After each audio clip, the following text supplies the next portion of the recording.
Well, hello everyone. Okay, I'm gonna close this window now because well, actually I can't because I gotta watch the chat in case anything happens. So, hello everyone. My name is Alex, the Oilers fan, and Alexander on the channel. I'm an Oilers fan. Hello. It's been a while since we did one of these, right? Last time I did this, I think, was Game 3 of the regular season. That was a game Edmonton lost, and I haven't really had time to do any of these since. So, but we got a great matchup tonight. The Edmonton Oilers are taking on the President's Trophy winning big, bad, buzzsaw Boston Bruins. And yes, okay, I know they haven't won the President's Trophy yet, but come on, they're going to. They are absolutely going to win the President's Trophy. But we have a bigger story tonight because there are two reasons why I'm watching this stream or doing this stream. Number one, I wanted to get back into it. But number two, and arguably more importantly,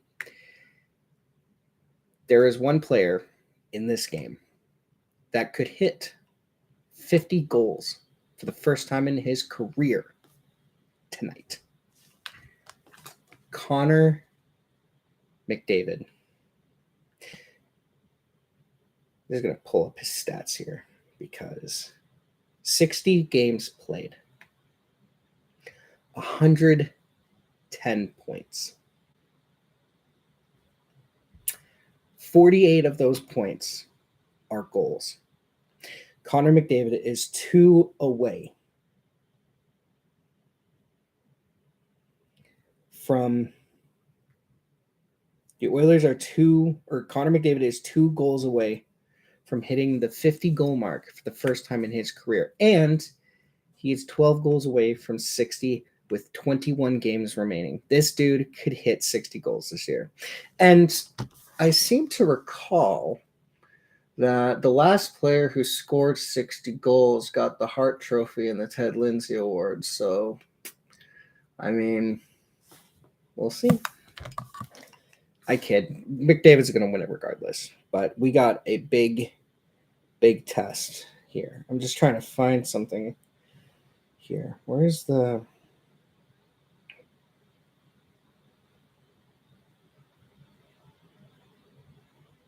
Yeah, that doesn't help me.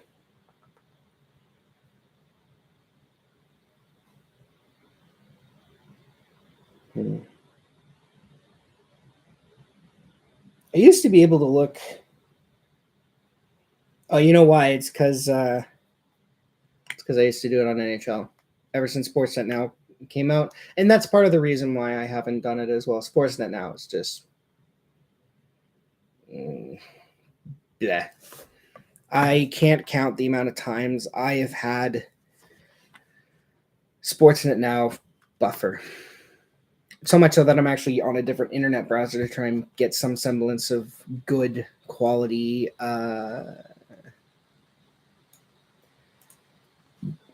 streaming here. But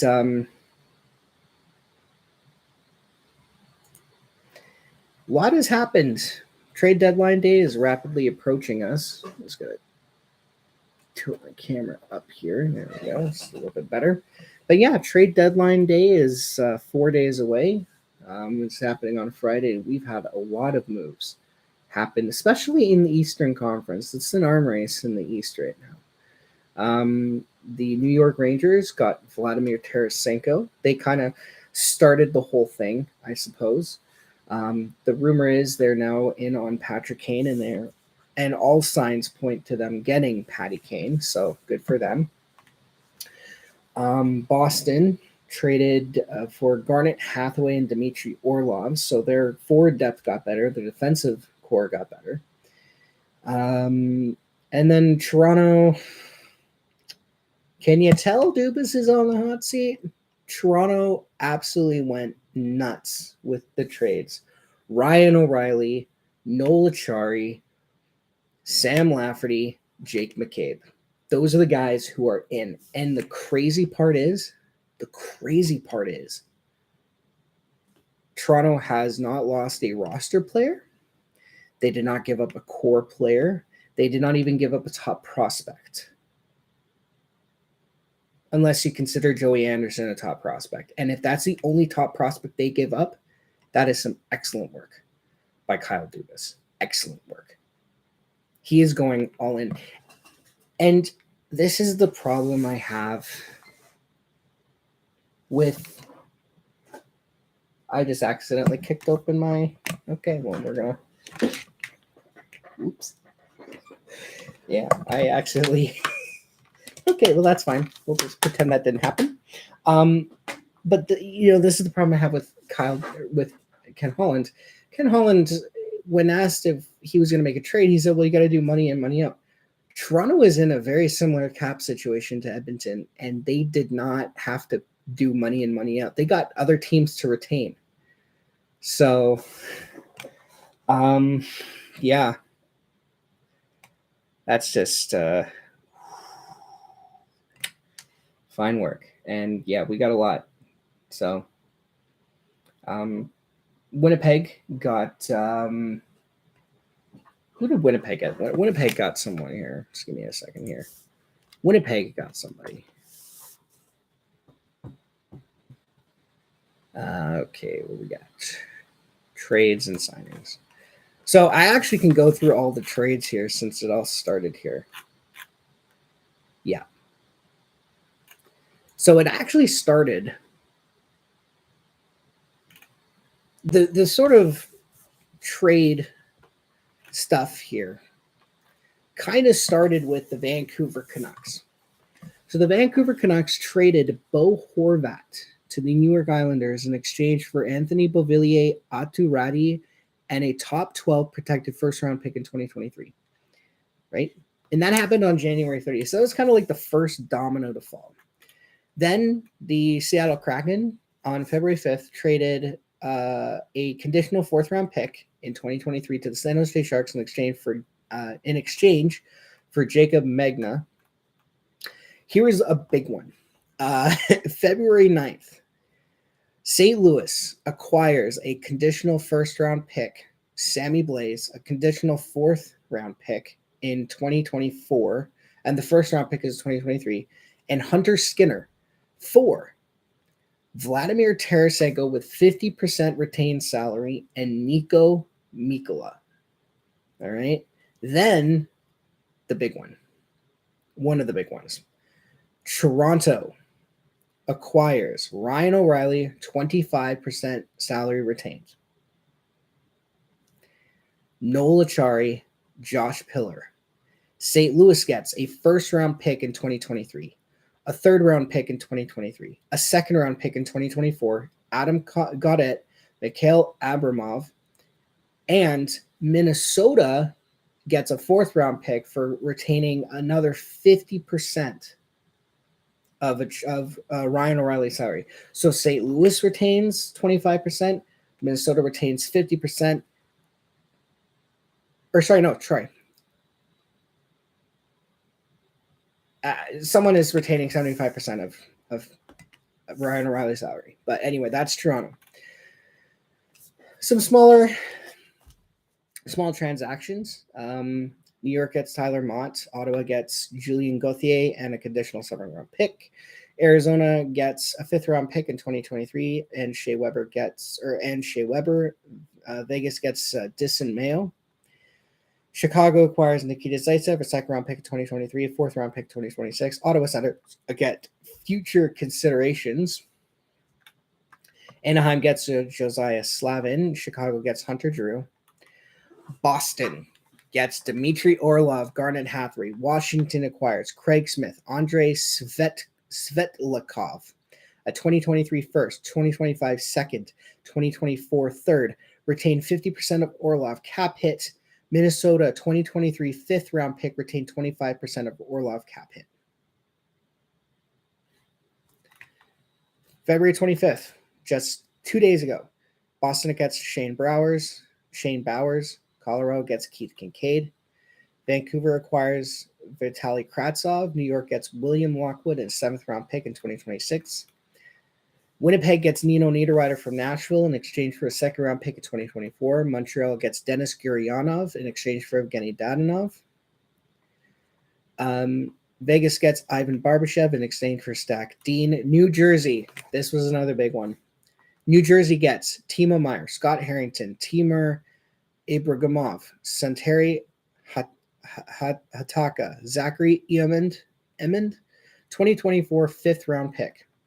San Jose gets 25% retention of Meier's salary. Andreas Janssen, Fabian Zetterlund, Shakir Mukhamadulin, Nikita Okhotiuk,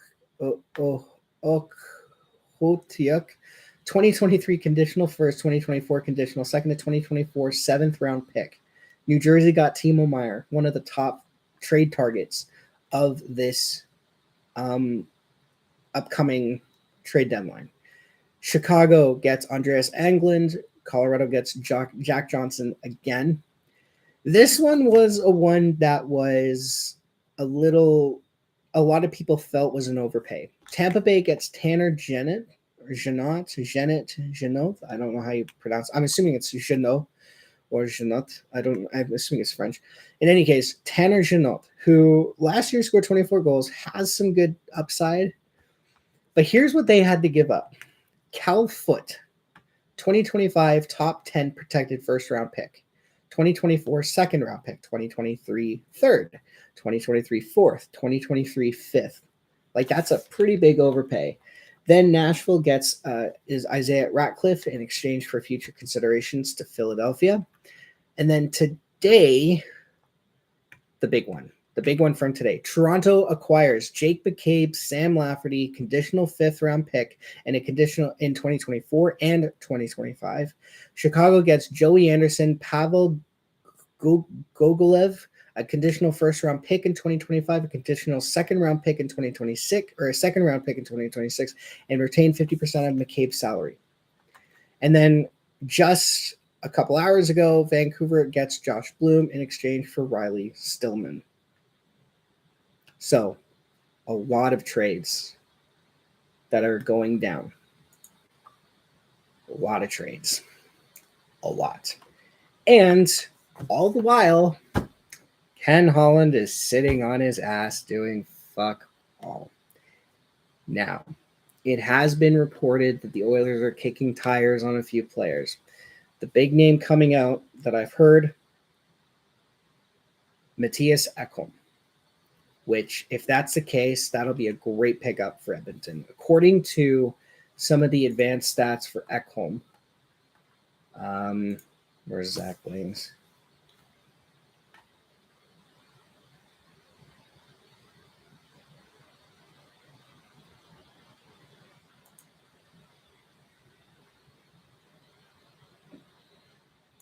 Are you serious?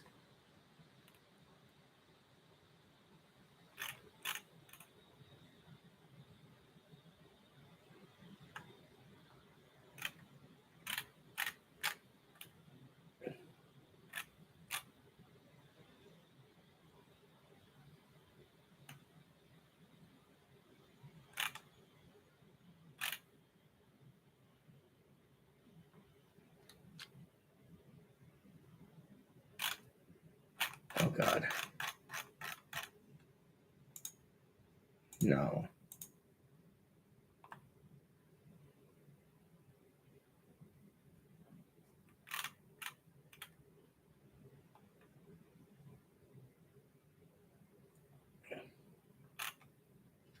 So, apparently, like I said, the Oilers have interest in Ekholm. Someone has a player card here for him. So he's a left-handed defenseman. So already, I mean, we need a righty, but whatever. Offense is at 59%. His offensive impact is 56%. His point production is at 46%. His shooting is at 51%. His passing, though, is at 95%. And his power play is at 8%. So this guy is not an offensive defenseman in the slightest. This guy is not an offensive defenseman, which we don't need. We have 3 guys, 2. Bouchard, Barry, maybe Nurse. Okay. Transitional play, 92%. Shot contribution, 96%. High danger chances, 57%. Carries, 84%. Entry passes, 97%. Possession exits, 89%. So this is the thing about Ekholm that I find a little bit funny. If you were looking for pure offense from him, you're not going to get it. But he's a good transitional defenseman, transitional/defensive defenseman. Like it for me, he's like a two-way, but he's not a two-way, I guess, because a two-way would be expected to contribute on offense, but he's not. Anyway, defense, 92%. Defensive impact, 92%. Denials, 45%. Recoveries, there's nothing there. Roll difficulty, 54%. Penalty kill, 5%. Okay. So, oh boy. So this guy, how do I judge this as a player? Because on the one hand, from what it's saying here, the transition is his best quality, which is what Edmonton needs. They need puck moving D. And from what I'm seeing here, that's exactly what he is. And defensively, he's not that bad at 5-on-5, but he can't put him on the penalty kill. And he can't put him on the power play, which is fine. But like,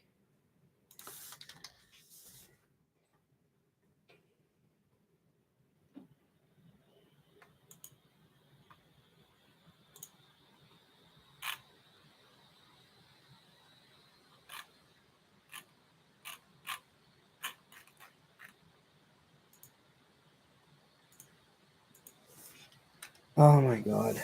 Oh no. We're going to get a trade deadline acquisition in the next couple weeks. His name is Evander Kane. Oh, God.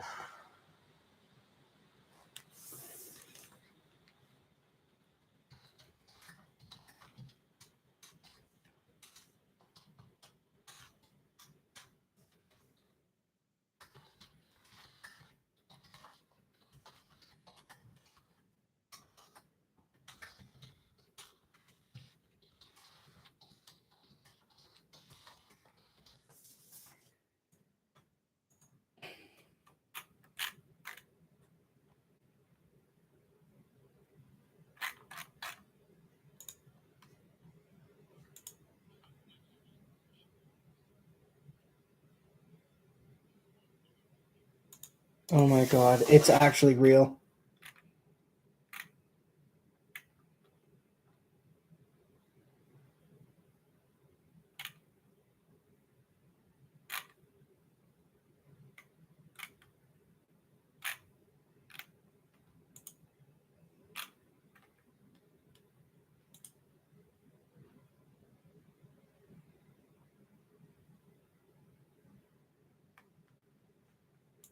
Oh my God. I don't know what to say.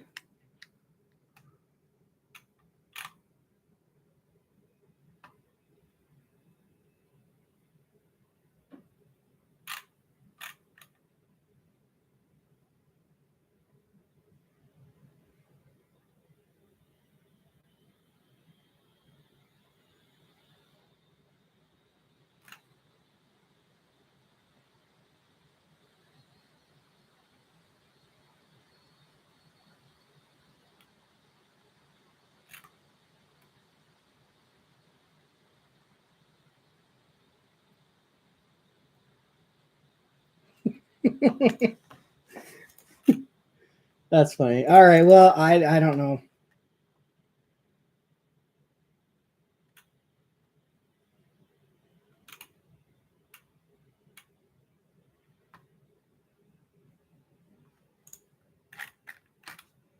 I really hope this is not true.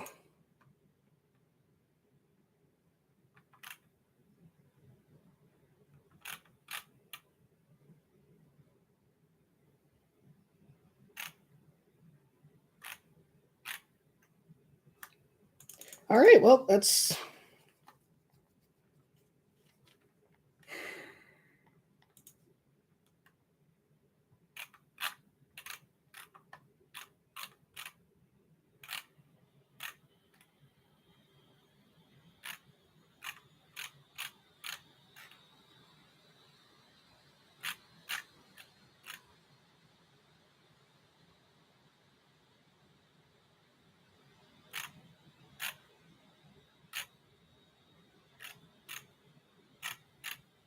I don't know what to do.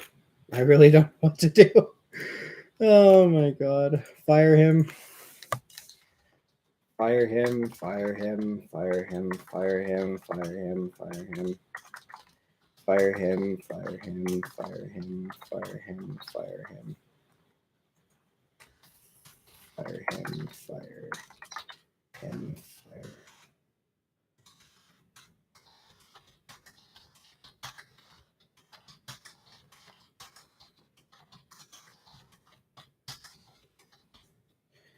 1, 2, 3, 4, 5, 6, 7, 8, 9, 10, 11, 12, 13, 14. There you go. That should do it. All right. Well, we're still waiting on puck drop. The problem with these games is that they say, hey, the game's going to start at 8:30. It is now 8:35. Puck drop has not occurred yet. And we still have to sit through the anthems.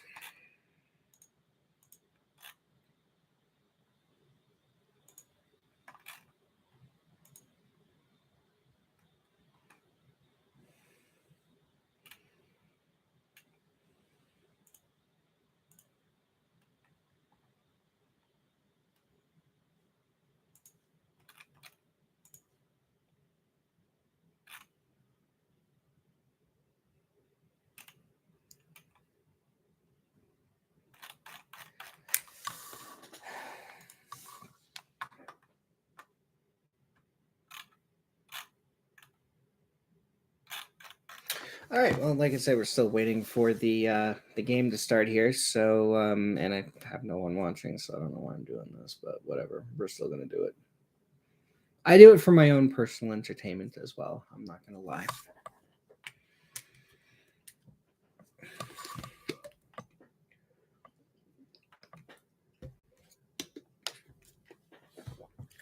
I do it for my own personal entertainment as well. All right, here we go. We're inside Rogers Place now. They're showing stuff. Whoop.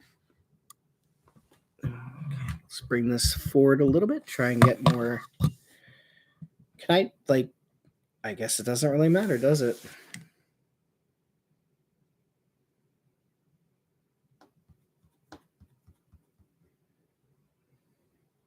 I will say this. I like that Turtle Island. I like that turtle logo they got going. That's pretty cool.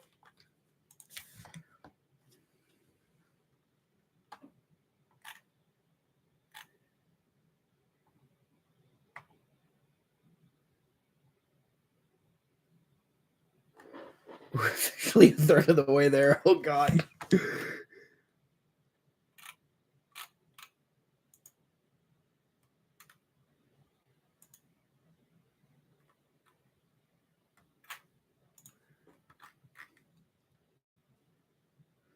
Okay, so apparently, so Ken Holland's doing an interview for pre-deadline day availability, I suppose. And there's a quote that he said that says, we're going to get a trade deadline acquisition in the next couple of weeks. His name is Evander Kane. Now, we're all freaking out because, many of us called this. People said, actually, I can leave you the quote right here. This is from Zach Lang on January 4th. Can't wait for the Oilers to activate Evander Kane from LTIR and it be touted as the big deadline acquisition while the team gives up assets for a third pairing defenseman that gets caved in and a fourth line forward who plays 6 games. Zach tweeted out, we're officially a third of the way there. Now, another person, Carmen Gill, stated that apparently this quote is taken out of context because Ken Holland was talking about the forward group, which I hope it's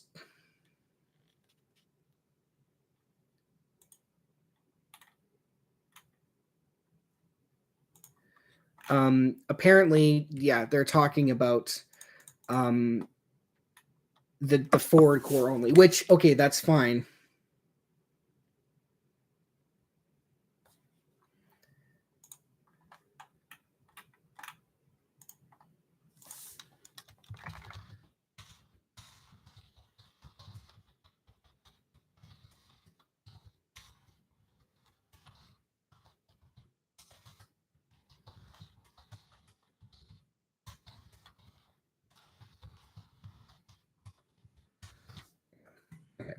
So apparently he was only talking about the forward core, which is fine. If that's the case, fine, that's great. Because honestly, this team doesn't need more help scoring. We're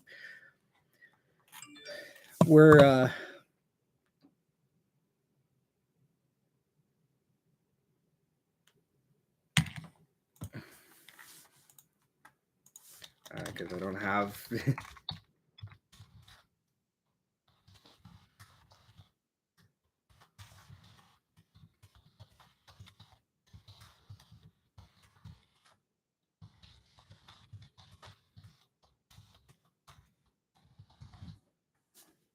Like I said, Edmonton. If it is only the forward core, that's fine. Edmonton doesn't need help scoring. They're the first way. They're first in the league in scoring. They score the most goals in the National Hockey League. So, I'm okay if that's what he's talking about. That's fine. But like I said earlier, the Oilers are apparently in on Ekholm and they're in on Chychrun. I don't care who you get. Get one of those two guys. I don't care who it is.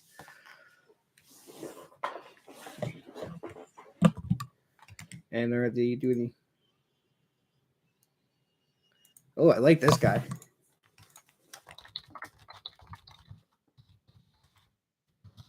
Yeah, it's military appreciation night in Edmonton. So, right.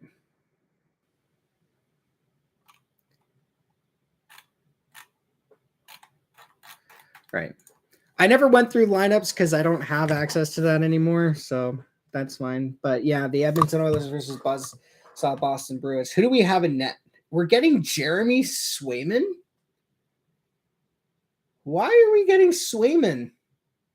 You'd think that they would give us Allmark.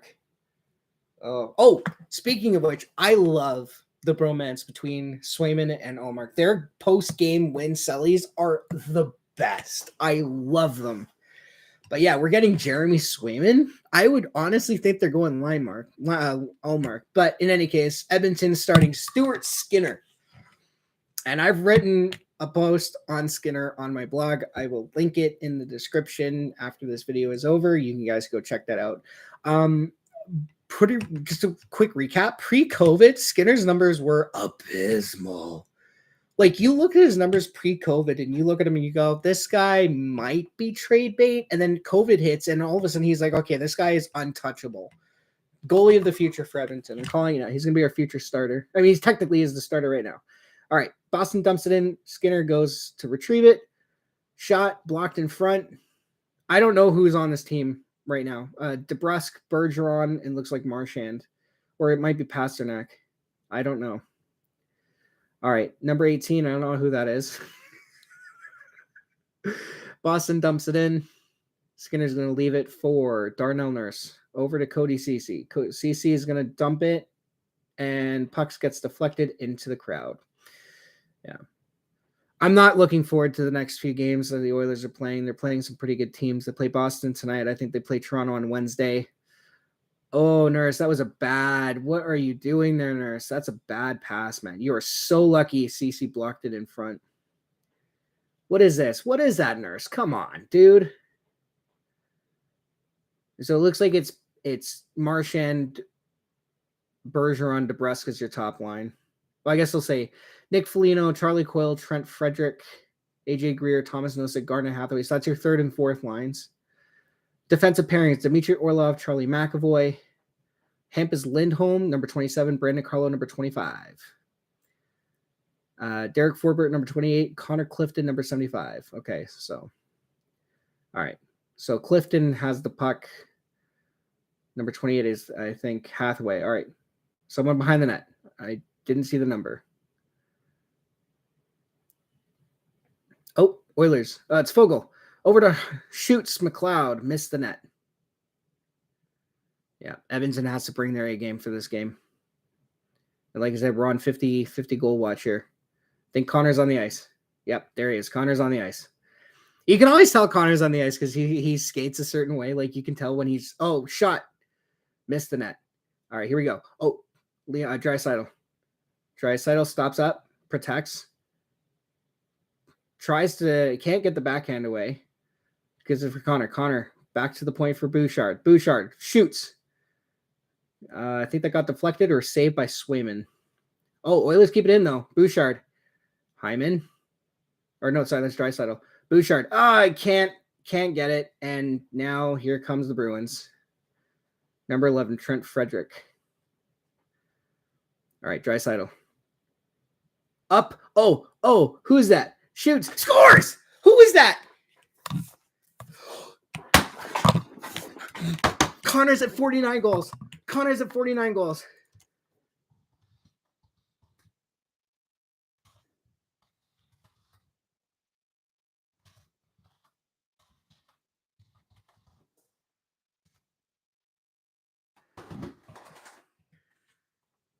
Oh, that was good.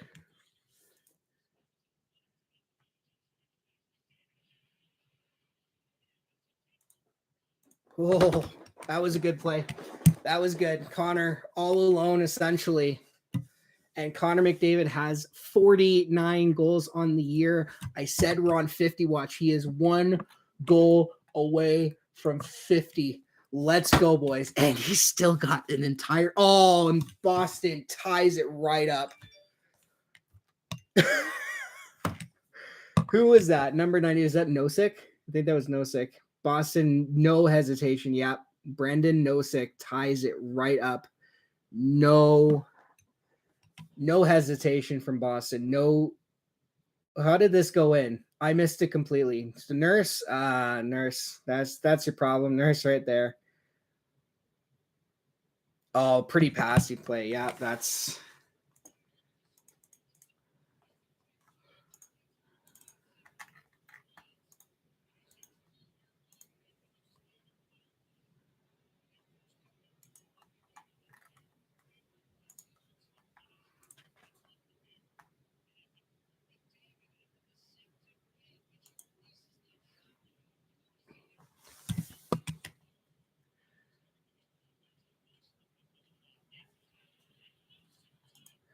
Yeah. So it looks like... So Nurse sent the puck around to Vinny Desharnais. Desharnais couldn't handle it. And yeah. So... All right. Well, this will be a good game.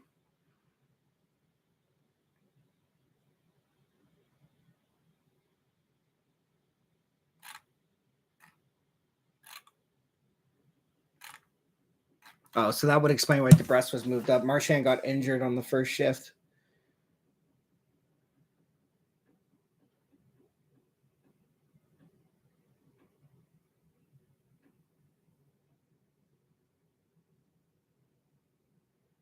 Okay. Well, that happens. But yeah, as I was saying, Connor is 1 goal away from 50. And he's still got 2 periods of there's 16:56 left in the first period, and he's still got entire 2 periods left to play. So this should be a good game. All right, looks like Fogle. Nice move behind the net to get away from the defender there. I don't know who that was, but that was well played by Fogle there. All right, Boston comes in.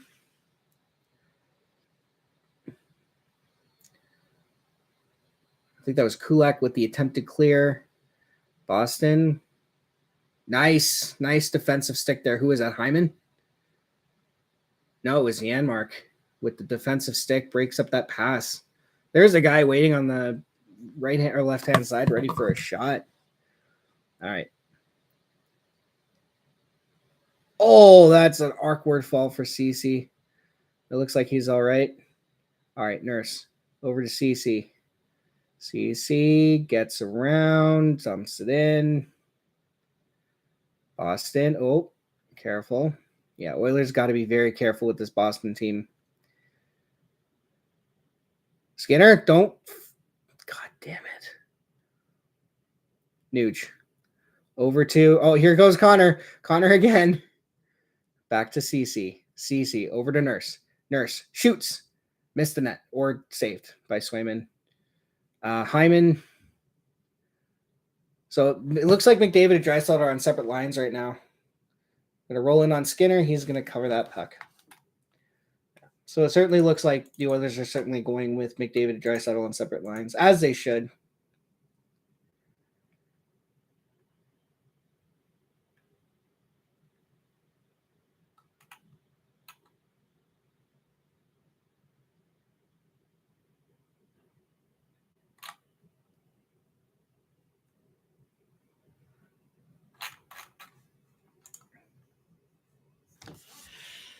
right, so Marchand, I think, is still out right now. All right, McDavid versus, who's that, Bergeron in the circle? I think Bergeron won it. All right. Pasternak shoots into some bodies. Good play. Zach Hyman, I think, blocked that shot. He's going to send it, and it's been deflected, so there's no icing. Oh, bit of a miscue there by Boston, but no worse for wear. CC, yikes. Oh, he loses that puck battle to Bergeron. Tries to stuff it in short side. Pasternak spins away or tries to get away from Bevan Bouchard. Bouchard's like, yeah, he ain't doing that, and just knocks him to the ice. Good job. CC over to, oh, no. Man, I really don't like Skinner playing the puck that much. Like, you're not Mike Smith, dude. All right, Costin. Oh, he gets a nice hit off. That's a good hit by Klim Costin. He's playing with Draisaitl and Yamamoto, so this is interesting. Draisaitl over to, who is that, Bouchard? Draisaitl wires it, blocked in front, gets it back, straight shoots, and he missed the net. All right, this is going to be a fun game, I think.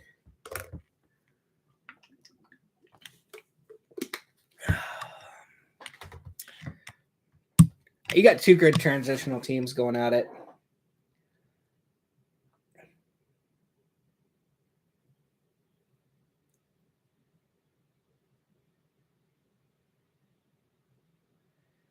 All right.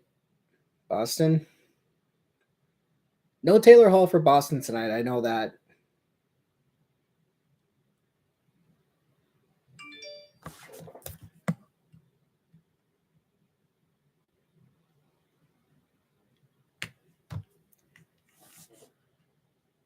Did I misspell Dosik's name? It was Thomas, right? I'll have to go back and make sure I didn't. Simple hockey. All right. Boston can't get it out. Nugent Hopkins has it pinned, but that's okay. It goes back. Hyman over to Nurse. Nurse over to Tyson Barrie. Barry's going to go around behind the net. Well, he can't go around the hunt. He's going to sweep back. Nuge or Hyman over to McDavid. Back to Barrie. Wires it. Either blocked in front, saved. Doesn't matter. Goes somewhere. Nurse tries to fend it down low for Nuge. And, oh, please let Connor get 50 tonight. Please, I swear, please let him get 50. All right, here comes Connor. Well, speaking of Connor, he's going to do this by himself. Oh, my God, Connor making moves. Tries to dish the puck back to the point, but the guy who was there couldn't handle it or hopped over a stick. And, yeah, we got a – should be a good game. McLeod tries to spring Kulak. Goes in the Oilers or goes in Boston zone. So Kulak did his job there. Couldn't get it in cleanly, but that's okay. Oilers banging bodies right now. And that's how you gotta that's how you're gonna play Boston. You gotta play physical. There's a reason why they're called the big bad buzzsaw Boston Bruins, or at least that's why I call them, because they're a team that can hit. And I completely forgot to talk about Boston in my intro. Where the hell did this team come from? I remember when it was announced that they were firing Bruce Cassidy, I was skeptical of the move. I legitimately thought that was a mistake on their part. We got a potential 2-on-1. McDavid. Oh, Bouchard. Oh, my. How do you miss that? Oh, my God. Kyler Yamamoto had a wide open net. And he fucking missed it. Oh, my God. How do you miss that? That was a golden opportunity. That was a great move by McDavid. Drops it back to Bouchard. Bouchard finds Yamamoto. Oh, my God. Wow.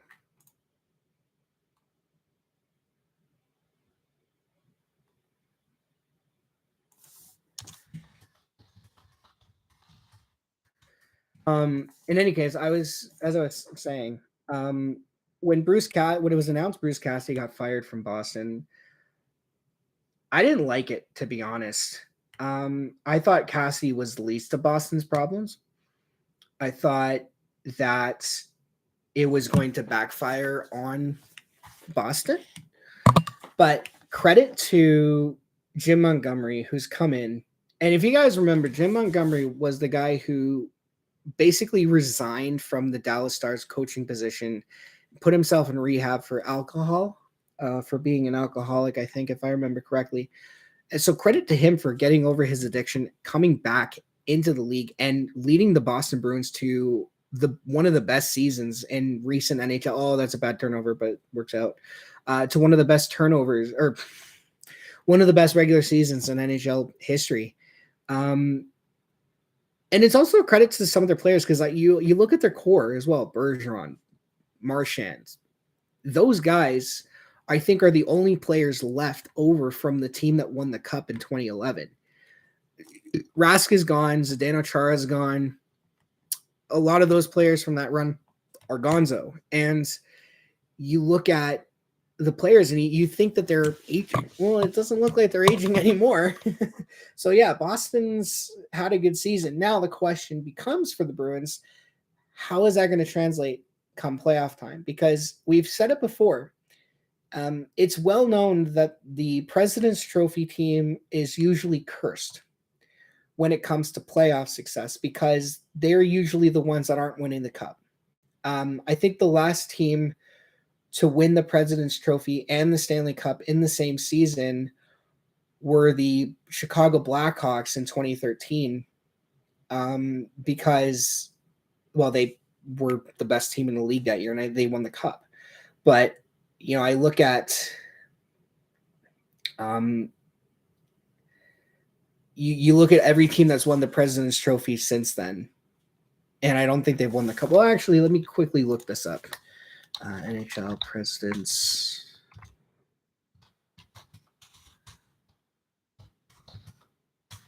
Trophy winners. I'll have to look that up at an intermission. Connor. No. Yeah, here we go.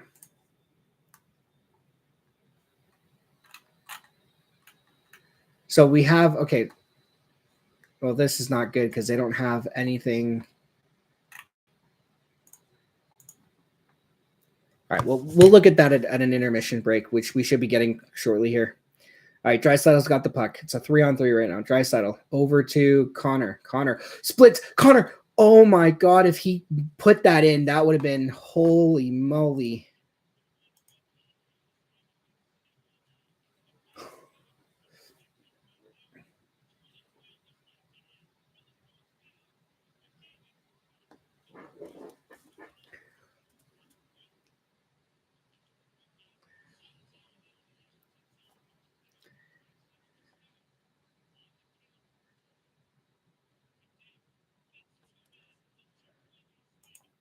Yeah, that was a good play. All right, so let's take a look at the President's Trophy winners here. Because I can tell you who won the cup last. Yeah, so here we go. So 2022, Florida Panthers didn't win the cup. 2021, Colorado Avalanche didn't win the cup. 2020, Boston Bruins didn't win the cup. 2019, Tampa Bay Lightning didn't win the cup. 2018 didn't win the cup. 2017, Washington didn't win the cup. 2016, Washington didn't win the cup. 2015 New York Rangers didn't win the cup. 2014 Boston Bruins did not win the cup. 2013 Chicago Blackhawks won the Stanley Cup. So the last team to win the President's Trophy and the Stanley Cup, Chicago Blackhawks. And the reason why we call it the President's Trophy curse is because generally the President's Trophy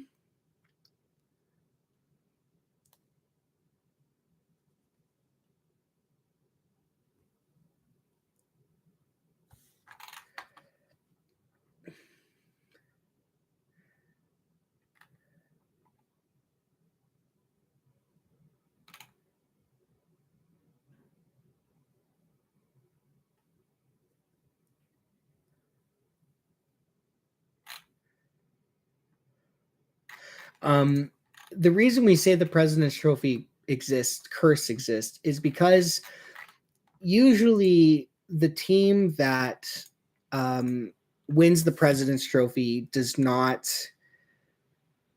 they generally do not face a lot of adversity. So when playoffs come and they face adversity, they don't know how to deal with it. Like we've seen this before. And it's not just restricted to the present show. Usually teams that play very well in the regular season don't face adversity. It's the teams that sneak into the playoffs that you got to watch out for because they've been playing playoff hockey for months. It's the guys that finish first in the division that you generally don't, that generally don't do well come playoff time because they don't have anything to worry about. They haven't faced any adversity. So when they do, they don't know how to handle it. And the best example we can provide of this, 2019 Tampa Bay Lightning. They won the President's Trophy that year, and they lose in the first round. They don't just lose in the first round. They got swept. Oh, puck comes out of front. So, shot, glove saved by Stu. But the President's Trophy curse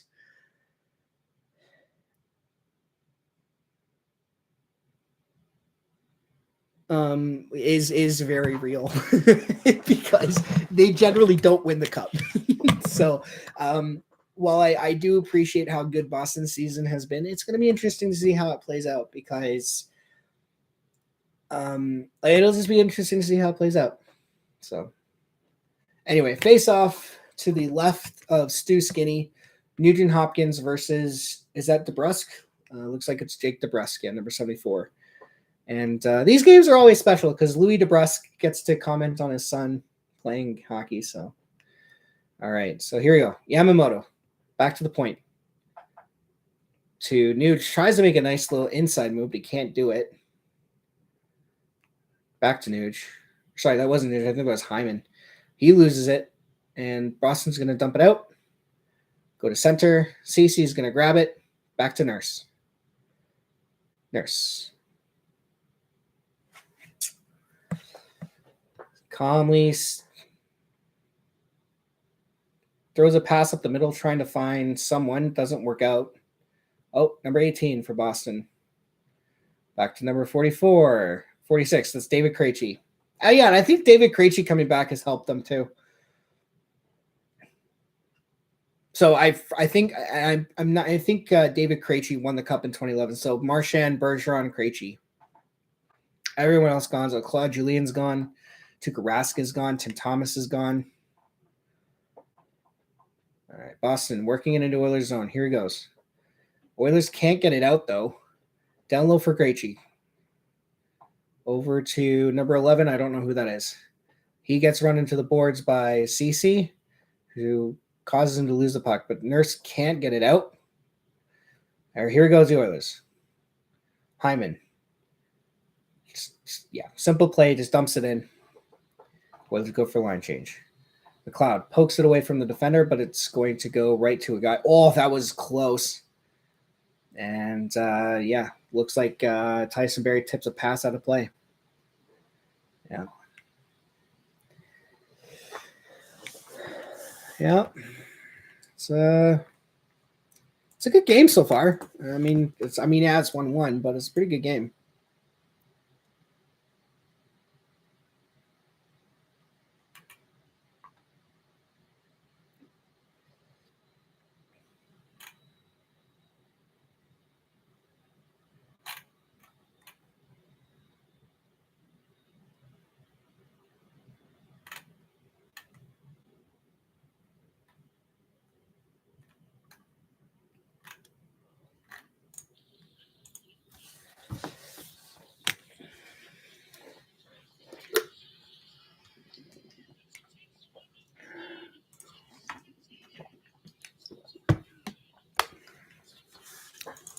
Yeah.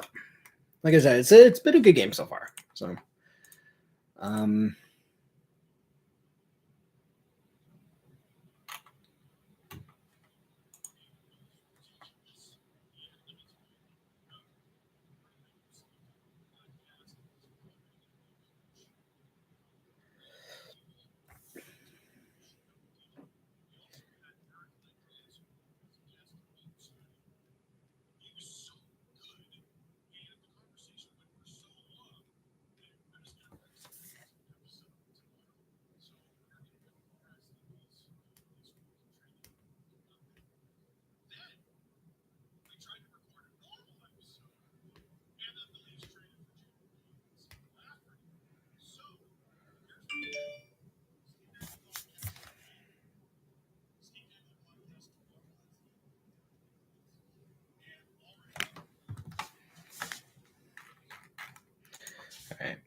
So they're, like I said, it's Army Forces, Canadian Forces Appreciation Night in Edmonton. They were doing practice jersey in their special forces. Yeah, we got military guys in the house. That's pretty cool.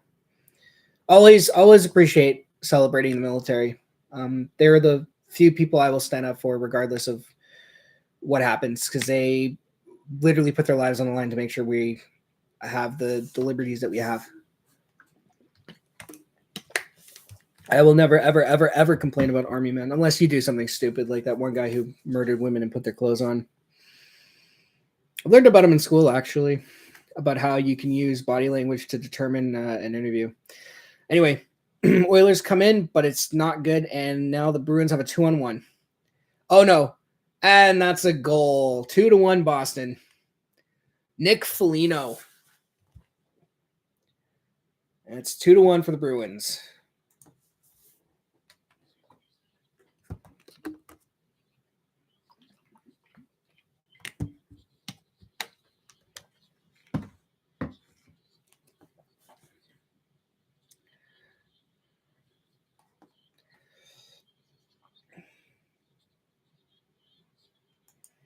Yep.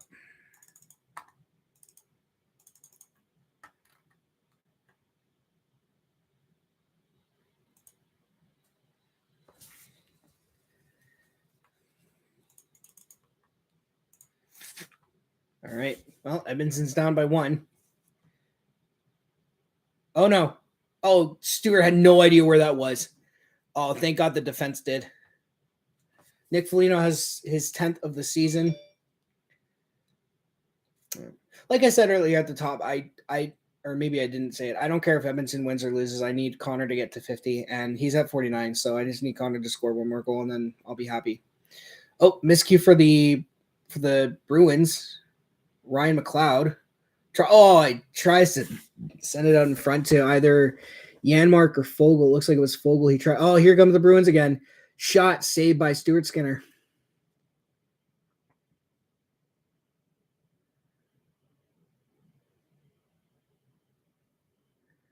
All right, Oilers. Is that Kulak? I don't know.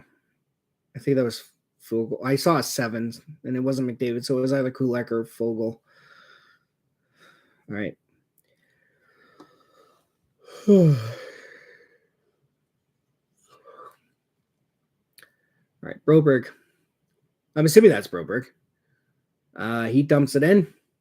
Nugent Hopkins over to Zach Hyman. Hyman comes out in front. Hyman sends it to Nuge. Nuge spin move. Back to the point for Broberg. Broberg shoots it. Missed the net. Comes out in front. Desharnais down to Nuge, but it misses him, but it goes right to Hyman. Hyman working against 2 Bruins. He wins that puck battle. Oh, man. Nuge tries to send it out in front, and it goes up beside the zone. Broberg. Oh, he tries to send it up past, but it gets intercepted by Pasternak, but he can't get it to anyone in particular. Costin. He loses it at the Boston blue line. Boston dumps it in. 2:46 left in the first period. 2-1 Bruins. Shots are 7-5 for the Bruins as well. Yamamoto. He can't get past the Bruins defense. Bouchard tries to prevent the Bruins from getting the puck, and he is not successful in that endeavor. Charlie Coyle spins away from McDavid, who slips and falls. That's not a good look. Charlie Coyle tries to send it out in front. Marchand's back on the ice. McDavid finds a defender, or is that Draisaitl? It's Draisaitl. Marchand gets bodied by Bouchard. That's pretty good work by Bouchard there, and he gets knocked to the ice. It's always fun when you see Marchand get knocked to the ice. Bouchard. Oh, right in front. Oh, that is a nice play by DeBrusk. He did a between the legs backhand on the net. Puck kind of like went to him in the slot, and he's just, I'll just backhand shoot and see what happens. Thankfully, Skinner was there to make the save. All right, here comes Connor. Connor over to Draisaitl. Draisaitl, it's in his feet. Or no, sorry, that was what, Costin? Clean Costin? Anyways, in his feet as offside for the Bruins, or it's offside Edmonton. A minute 32 left in the first, and Boston still holding on to a 2-1 lead.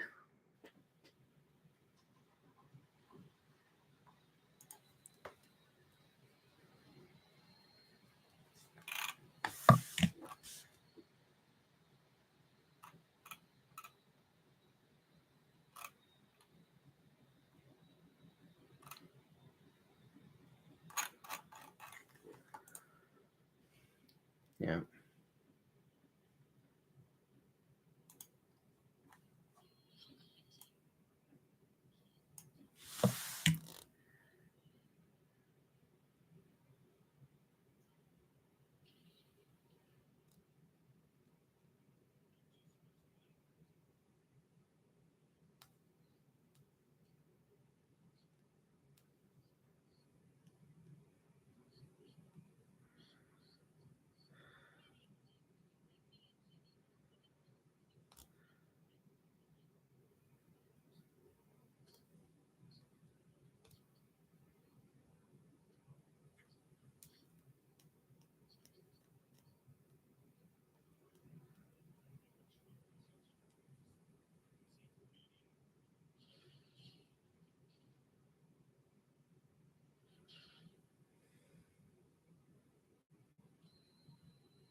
All right.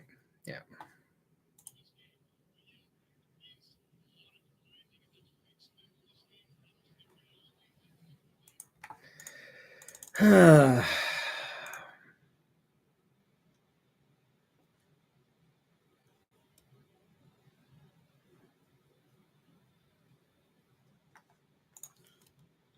All right.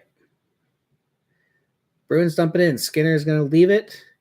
Nice spin move by McLeod to get away from the Bruins forechecker, and he's going to backhand pass it to someone, but it's not going to work. Pasternak shoots, either saved by Skinner or he missed the net. But it doesn't matter. Here come the Oilers. Good God. I hate that was a phrase. Shot by someone, saved by Swayman. Minute left in the period. Well, less than a minute now. 52 seconds left. All right, Nurse. He's going to dump that puck to let his team get in onside. Oh, nice pickoff by whoever that was. Oh, what a save off McDavid by Swayman. That was a perfect pickoff pass by Draisaitl. All right, that would have been good if that was. And no penalties for either team, and I don't expect much in the way of power plays for either team this game. CC over to Draisaitl. Draisaitl. He's still got 20 seconds left in the period to do something with it. Over to McDavid. McDavid. Back to CC. Tries to shoot it. It's bouncing around. Draisaitl wins the puck battle against. Oh, they wire it. And the first period is over. Boston leads it 2-1, and shots are 10-7 for the Bruins. All right, so this was always the problem I had with one of these. I don't know what to do.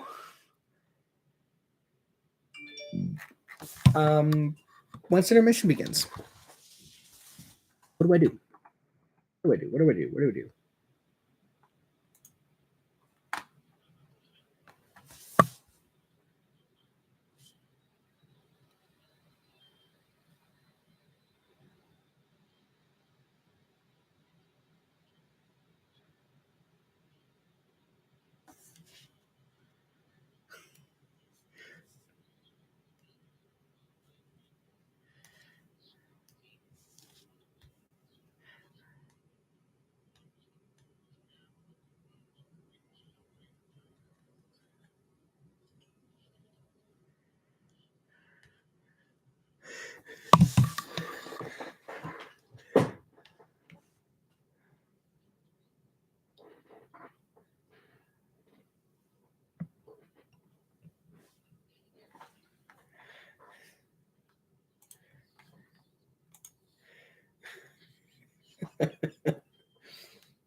Oh, I love it.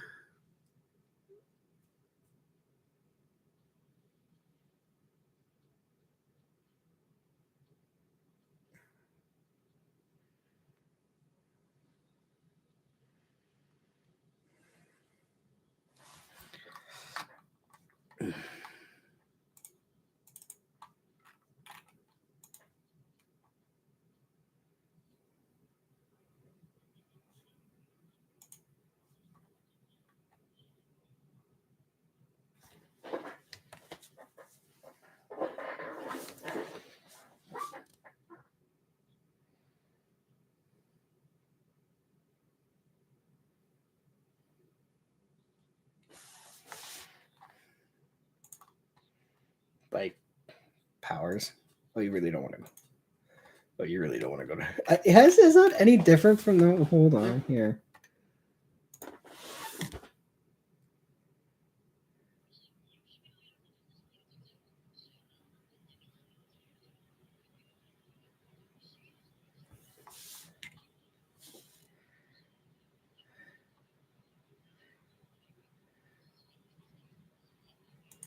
Okay, so it's sped up. That's why. Okay.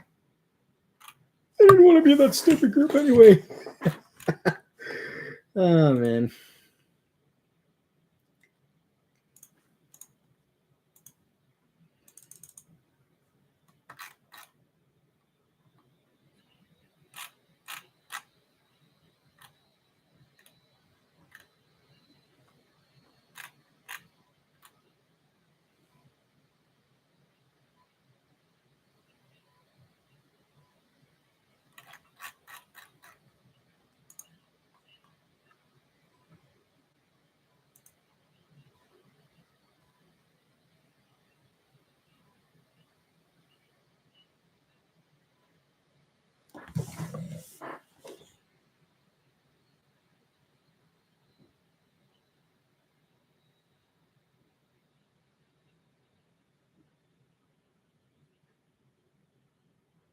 Yeah, that's very nice.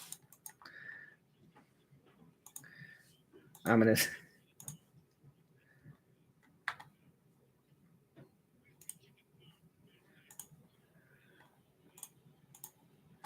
That's okay, Brian. It's okay. No.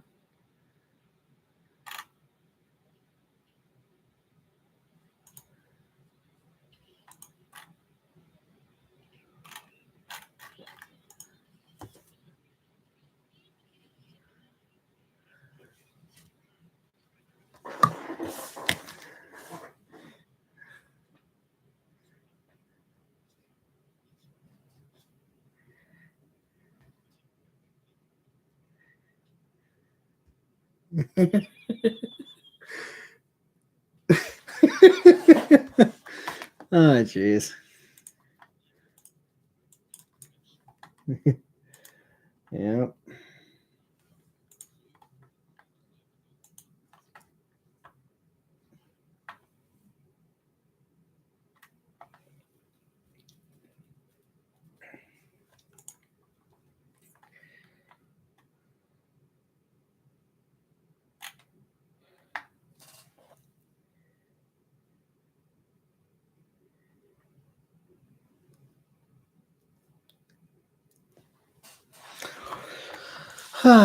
What do I want to watch? What?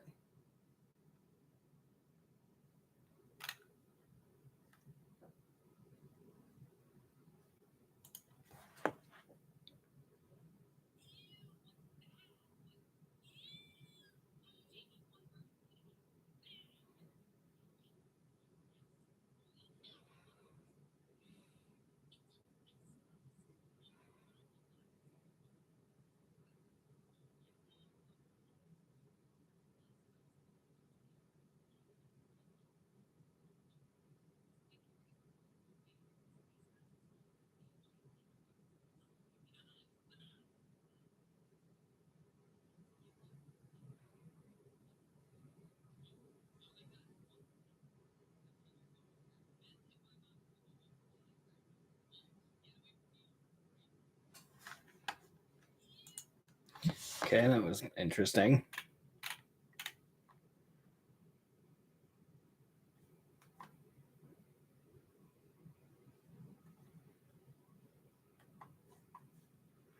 Oh God. Oh, I hate commercials. Get an ad blocker. I have an ad blocker on another browser.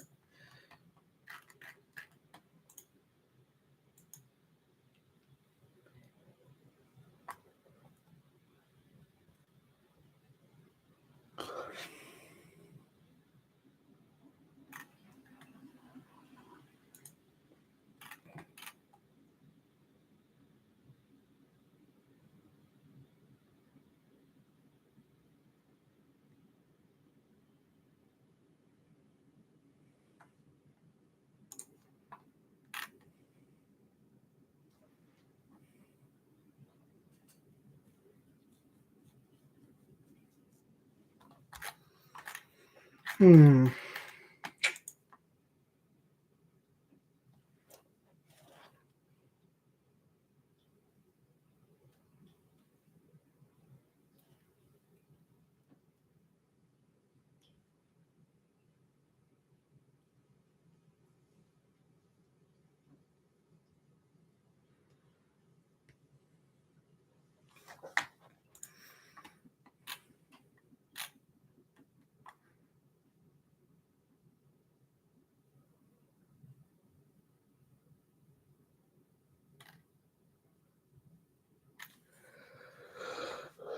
I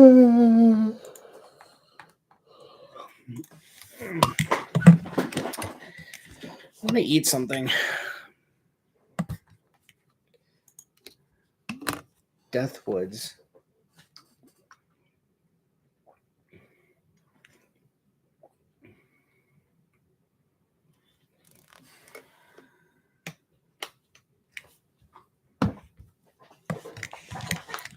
Oh, this must be a custom map.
All right. Are we close yet?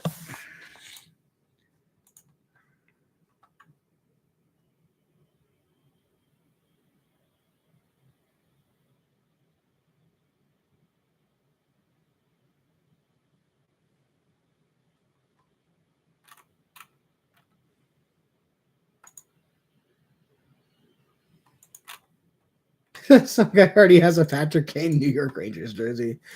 That's hilarious.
I love that.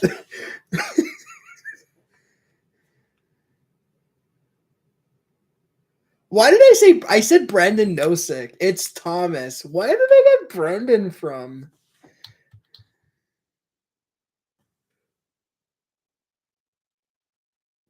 Oh.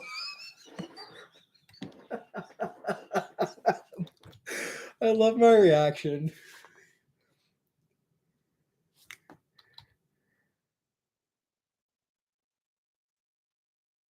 Oh. Oh man.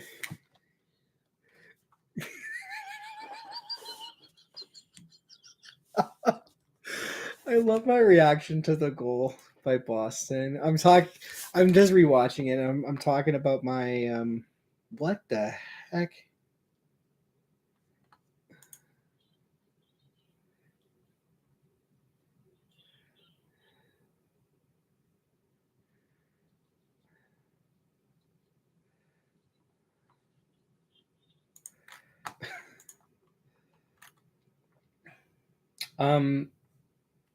Yeah.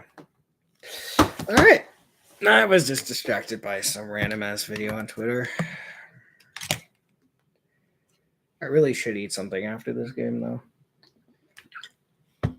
It'll be 11:30 and ish. These games generally tend to end earlier than that though. So it'll be like 11:15 maybe, depending on what happens.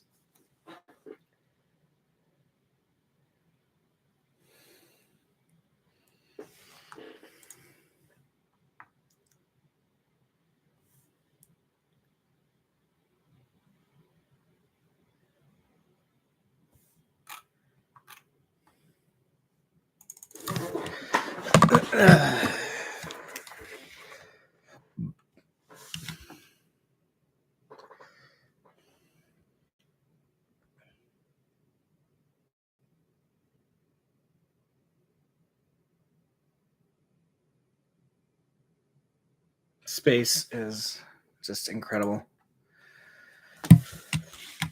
Actually, I will say this. I was oh man, it looks like the second period's about to start here. And of course, Sportsnet's buffering because why wouldn't it be? So while we wait for the game to come back on, a couple days ago, I was actually rewatching. Well, not rewatching. I was watching the 1983 Stanley Cup Final Game 5, Edmonton versus the Islanders. Now, Edmonton would win that game, I think 5-2, if I remember correctly. But it was remarkable to me how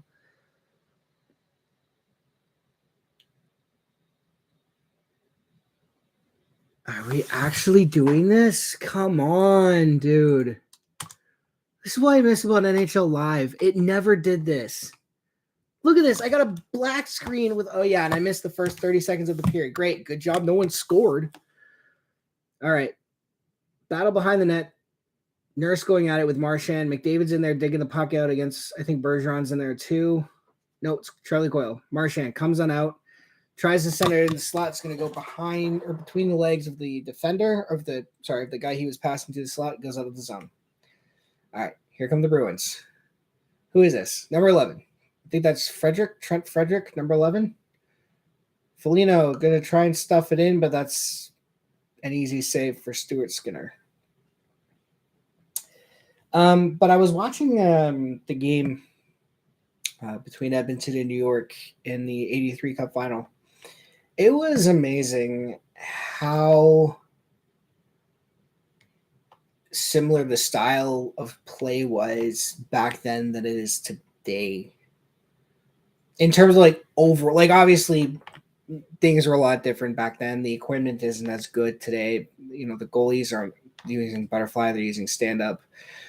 But I will say this, I found it funny that there were a couple of moments where I'm sitting there watching a guy take a shot on net, and I'm sitting there going, if the goalie is in butterfly, they have a better chance of saving that puck.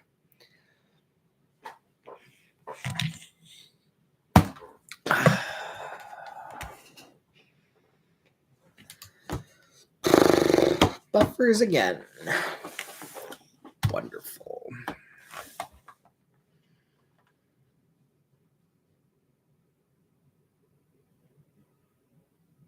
It buffers and Edmonton gets a shot on net. I don't know what happened.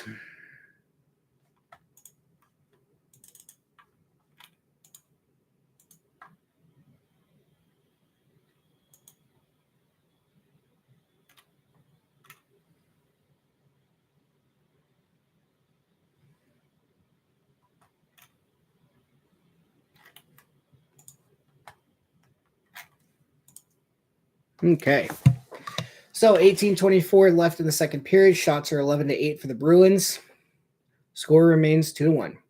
Connor McDavid to taking an offensive zone faceoff against Charlie Coyle. And McDavid's going to get tossed out in favor of Leon Draisaitl. The other forwards on that line are Zach Hyman. Looks like Tyson Barrie is back at the point. Draisaitl wins the faceoff, but it's going to careen to the Bruins. Oh, Draisaitl tries a nice little interior pass to McDavid. Doesn't quite work out, but McDavid still wins the puck battle. Brett Kulak. He's going to wire it on net, and it looks like it's just deflected above.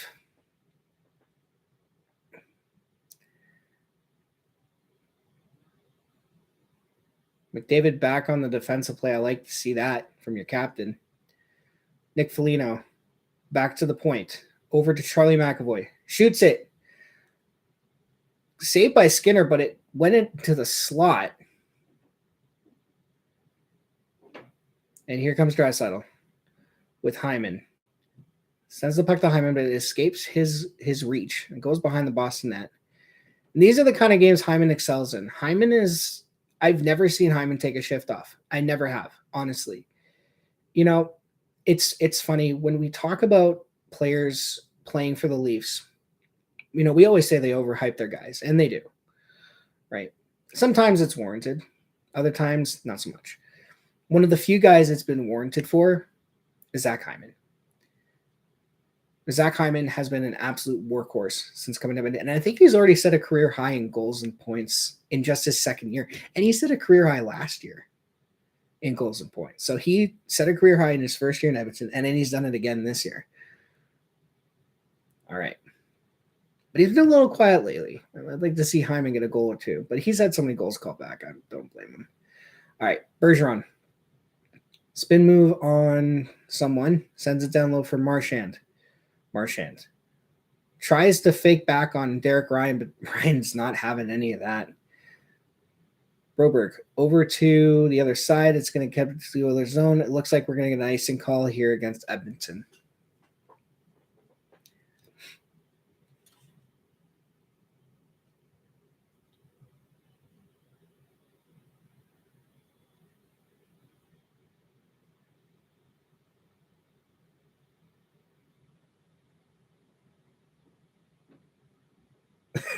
Connor and Kulak with the get out of here on that guy that Costin ran into their bench. All right, defensive zone Dre's face off. I think Darren Ryan's the one taking it. Looks like he did, and he wins it. Oilers get it out. I don't think that line was out there for very long, so they might stay out here for the shift, but we'll see what happens. No, they're going off for a change. Oilers dump it in. McAvoy.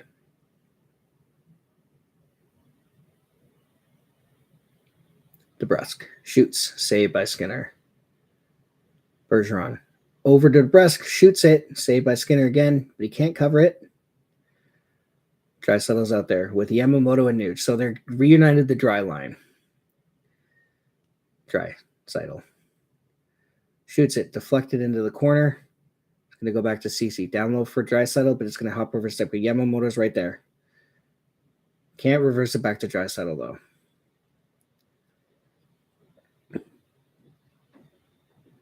Draisaitl with a forecheck. That would have been so good if there was a guy there.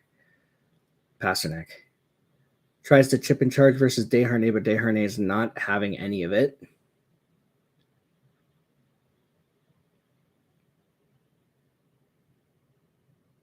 And puck is out of the Oilers zone.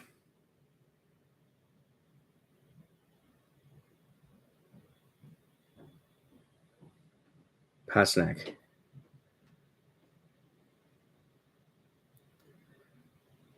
Janmark. Over to Cloud. Fogle.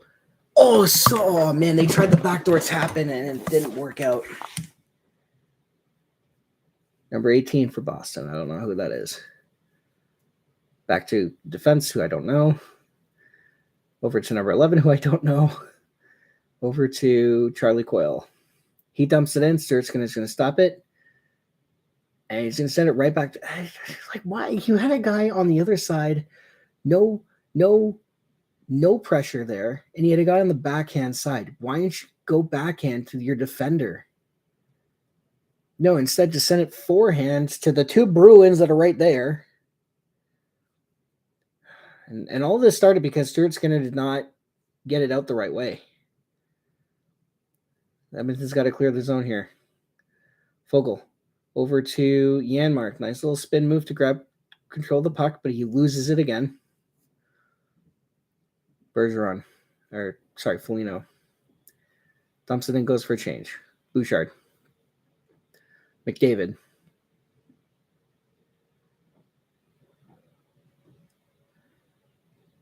And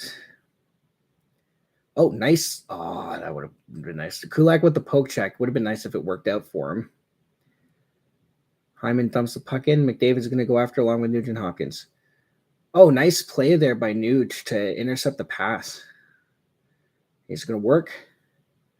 Number 81 for Boston. That used to be Phil Kessel's number. So weird. You forget. And looks like the puck is going to be played with a high stick here.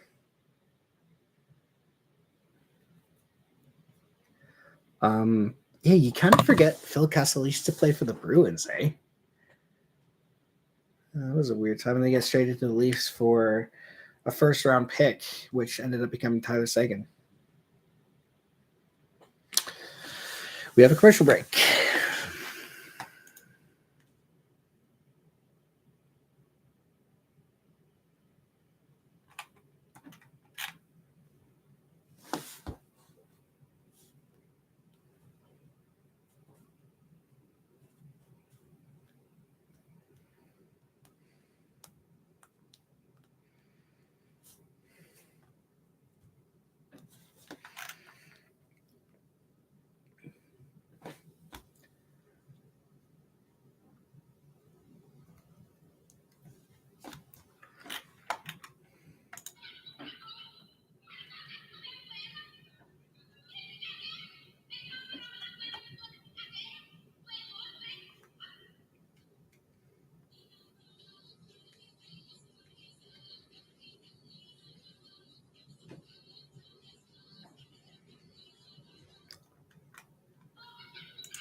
What are they playing? All right.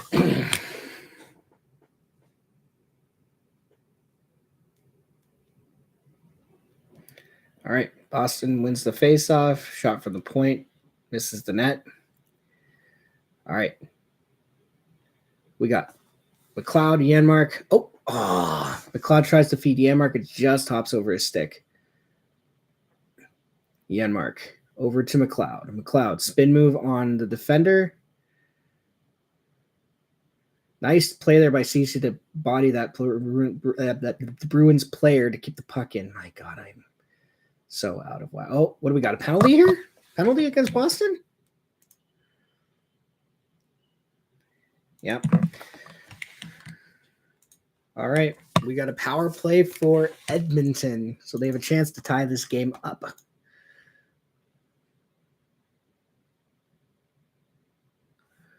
Yeah. So who's the penalty on? So it's on Hampa's Lindholm. Okay, so Lindholm's number 27. Yeah, he hauls down Ryan McLeod. Even McLeod's going, what are you doing? And that might be, I think that's one of Boston's better penalty killers. So it'll be interesting to see what happens here. Now, I hope the Oilers don't do something stupid, like try to give it purposely to McDavid for number 50. Like if it happens, it happens, but don't force it. All right, Barry over to Nuge. Hyman, Nuge. Barry. Nuge. He tries to feed Draisaitl. Nice. Good sticks by the Bruins there to break up that pass. Connor. Or Nuge. Tries to find Draisaitl, and Boston picks it off and clears it. Barry. Okay, that's bad passing. But Connor has a lane. Connor's got a lane. Nuge. Back to Barry. Over to Draisaitl. Draisaitl, right hand face-off circle. Back to the point for Barry. Barry. Over to Nuge. Barry. Wrist shot. Blocked in front. Goes to Draisaitl. McDavid found the puck, passed it to Draisaitl. Barry. McDavid, nice little move. Behind the net. Draisaitl. He missed it. McDavid, over to Barry. Wires.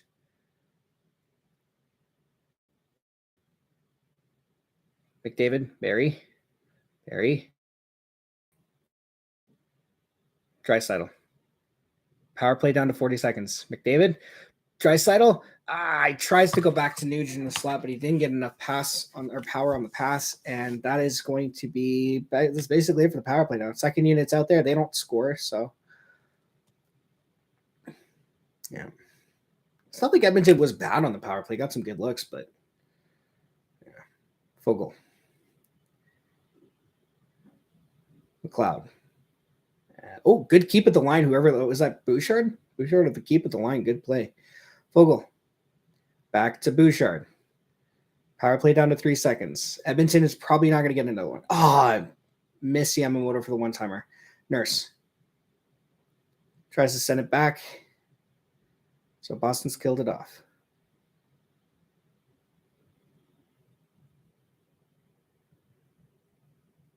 McLeod.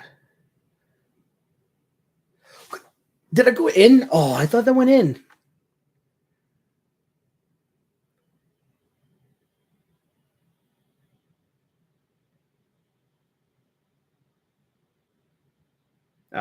Bad pass. Pasternak behind the net. Tries to send it out in front, but Bouchard someone is right there. And that's a penalty on Klim Kostin.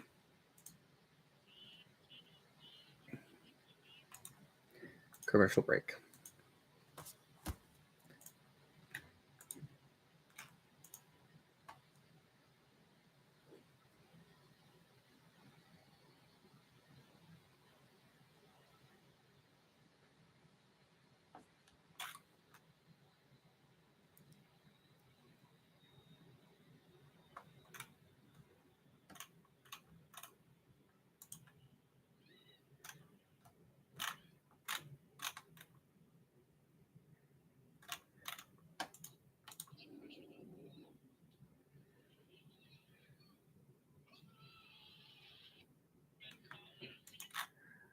Okay.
All right.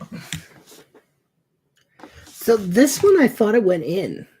How did that not? Okay, good tip there by Yamamoto. And what for what? I didn't hooking. Okay, maybe because the arm got it, the stick got in the arm. Well, we've seen this story play out too many times before. I know exactly what's going to happen. And shot from the point by, I think that was McAvoy. Good save by Stuart Skinner.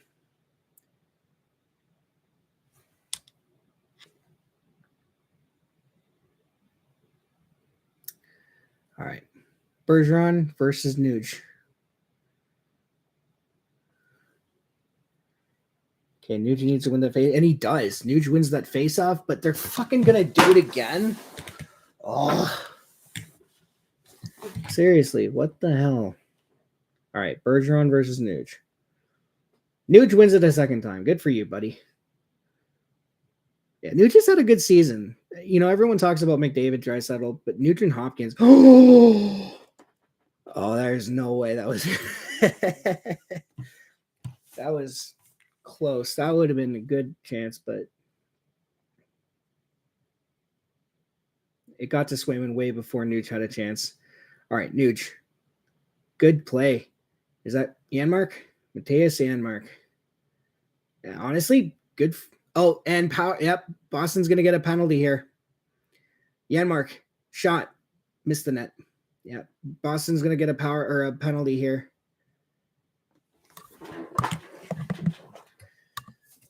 Oh, what's the penalty for? Oh.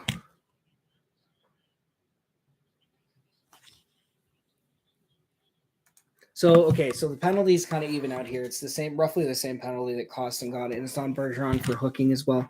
Yeah, they're calling anytime your stick gets into the hands, they're calling it as a hook. So, but that's huge for Edmonton. We're gonna get 4-on-4 for minute 13, and then they'll have about what 40 seconds of power play time remaining. 43 seconds of power play time. So, and Bergeron will be in the box. So Edmonton's got an opportunity here. So they've killed off the penalty. That's the good news. They've killed it off. So I'm glad I didn't say my prediction out loud. So McLeod versus Klepom, and McLeod won the faceoff. And he tries to get it over, but it's picked off. Yeah. So it's 4-on-4, lots of open ice. Normally I'd give the advantage to Edmonton, but McDavid, Draisaitl aren't on the ice, so. All right, here comes David Krejci. He can kind of sort of get. What? Do we have another Are you serious right now?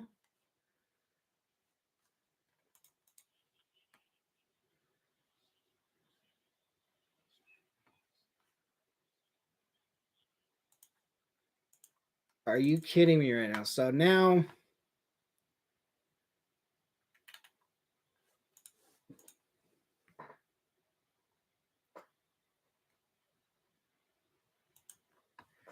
all right, Yamamoto in the box for hooking now. Like I said, anything in the hands, they're calling. So they've called 4 straight hooking calls. So now the Bruins have a 4-on-3 power play for 29 seconds. Then it'll be 4-on-4. Then it'll be a Boston power play. So we're back to square one. Great.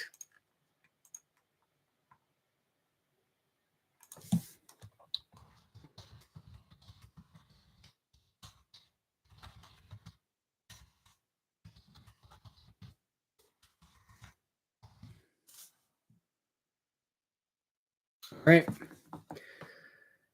So it's a 4-on-3 power play for 29 seconds. Oilers win the faceoff. Nurse. McAvoy. Over to a guy. Pasternak. Whips it.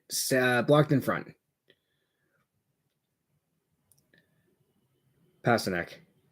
Over to McAvoy. Marchand. Pasternak rips it. Missed the net. Or saved by Stu. One of the two. Marchand tries a nice little move, but he can't get around Nuge, but the Bruins still get it back. And CC's going to wire it, and Klim Kostin is out of the box. Kostin. Yes!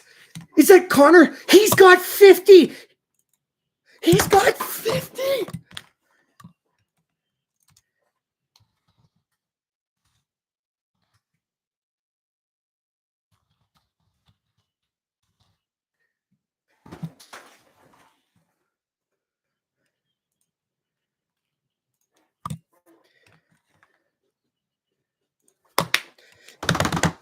Yes!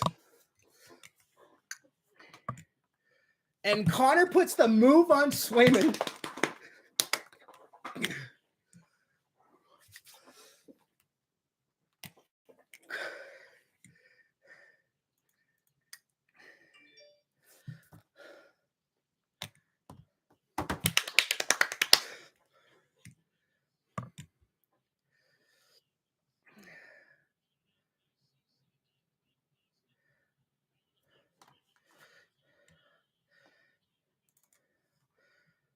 Oh, I gotta hear this. I gotta hear the goal. And the fans are chanting MVP. Oh my God, there it is.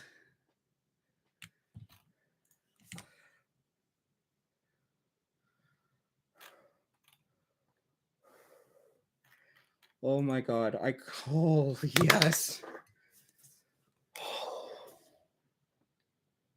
I gotta read here. I forgot to mention as well on the opening, the last Oilers to score 50 goals, which were both Leon Draisaitl. He scored both of his 50th goals on the road. So for McDavid to do it on home ice is special. And the fans are chanting MVP. And he should be. Yeah. Oh no. Okay. You got Connor 50. Great. Don't get sloppy now. All right. So the Oilers kill off both Bruins power plays. Oh, here we go. Who is this? Janmark.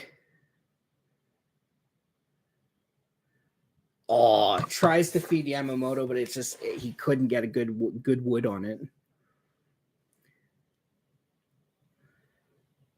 Desharnais. Over to Kulak.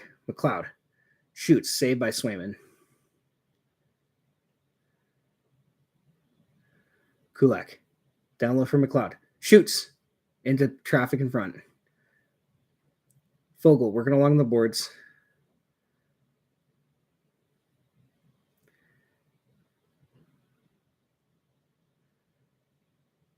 Here come the Bruins.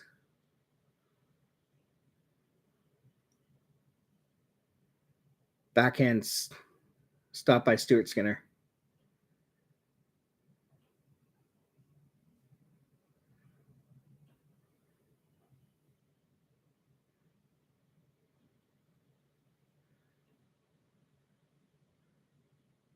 Number 10. I don't know. I don't know who that is.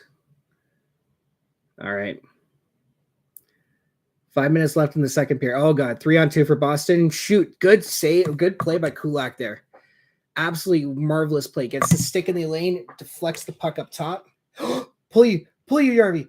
Oh, pull you. Oh, so close for Yessi. Costin. He gets hauled down. No call. Yeah, they're not going to call anything now. It's a 2-2 game. They're not going to call anything. Good defensive play by Puliar. He gets his stick in the passing lane, takes away that pass. I'm telling you, it's a mistake to get to give up on Jesse Puliar. It sounds like he's liked in the room. So we'll see. I really hope they don't get rid of him. He's a good player. Offense hasn't been there for him this year, but it's okay because he's doing well in other areas. Oh, ref is completely blocking Broberg's number. All right, McDavid beats out the icing call. Connor. Go for the hat trick, McDavid. Oh, tries to feed it out in front. He was trying to play the Angles game, banking it off Swayman's pads to set up a chance in front. Oh, God. Pasternak. He almost splits the D, but he can't get a hold of that puck. Pasternak behind the net. Stu, get to the left. Or to your right, rather. Draisaitl. Hyman. Draisaitl. Oh, good defensive play by whoever that was. I think that's Hampus Lindholm. Hyman. Wires. McDavid tries to find Draisaitl. Or no, sorry, there's Nuge. Puck gets deflected. There it is. Holy moly.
All right. Game should be back on. Yep, they're doing a nice little segment here.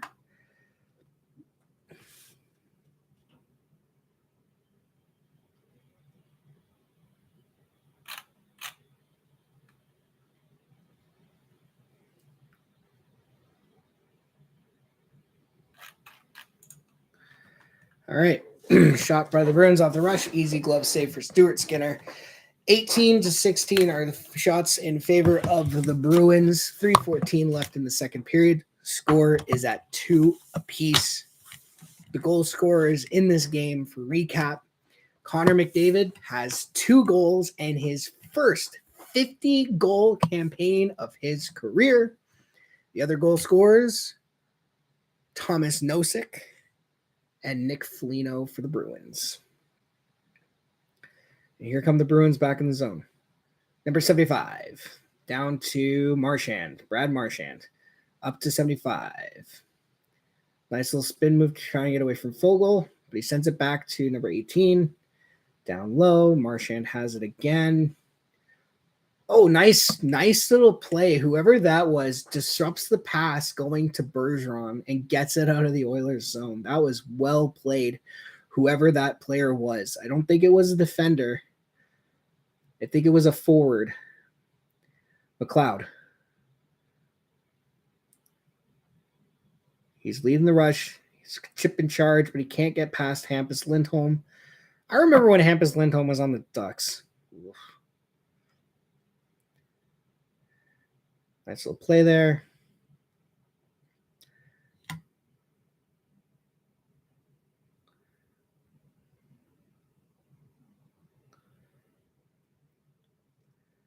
All right. This third line is pretty decent. McLeod, Janmark, Klim Kostin.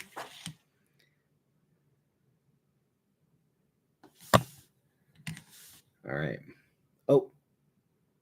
Yeah, it's a tie game. You don't want to be doing anything for cheating for offense or anything like that.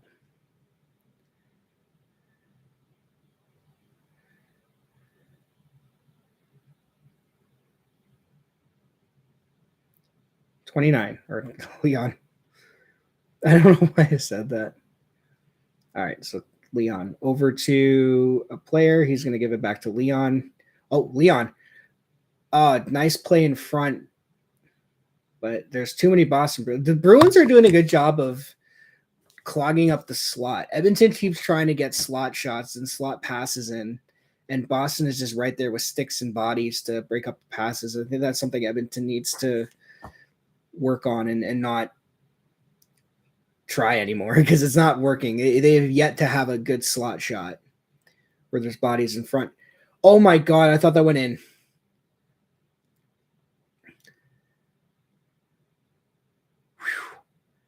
I saw Stuart Skinner's reaction. He had the glove up, and it just I thought that went in. All right, Bruins back to the point. Pasternak. Are you Well, 3-2 Boston. How the hell did that happen? Pavel Zacha.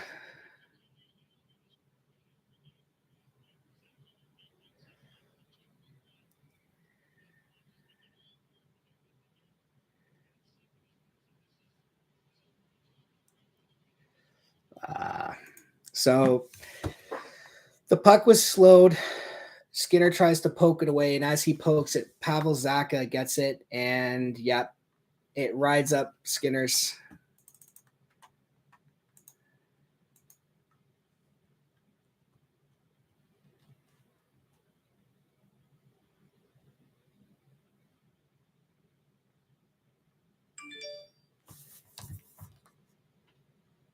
That's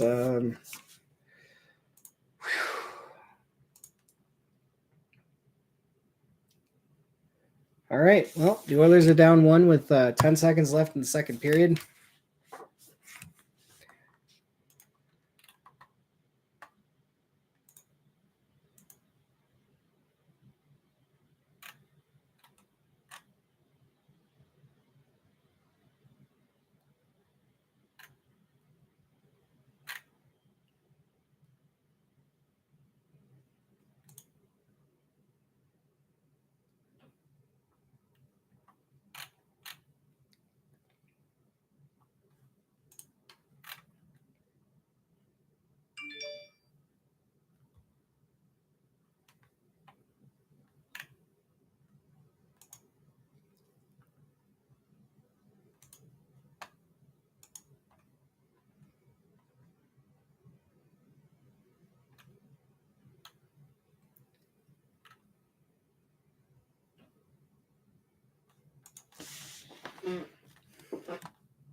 Well, the Oilers are in tough now. They're down by 1 with 20 minutes to go.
What the?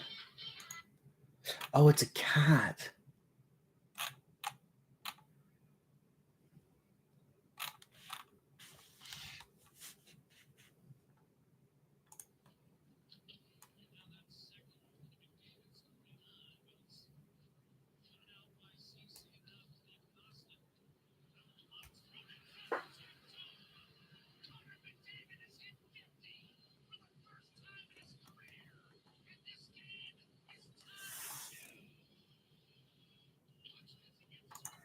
All right.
What? What is that? Seriously.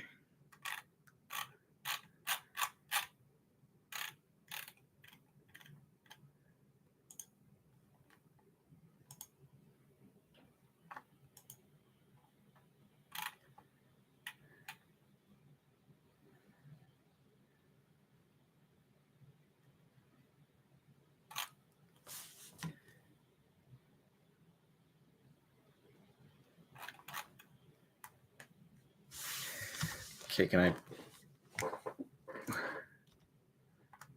I don't.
Well, I said it at the top of the game. I don't care if Edmonton wins or loses. Just get Connor to 50. Connor got 50. I'm more than satisfied with what's happening here. If they don't win, they don't win.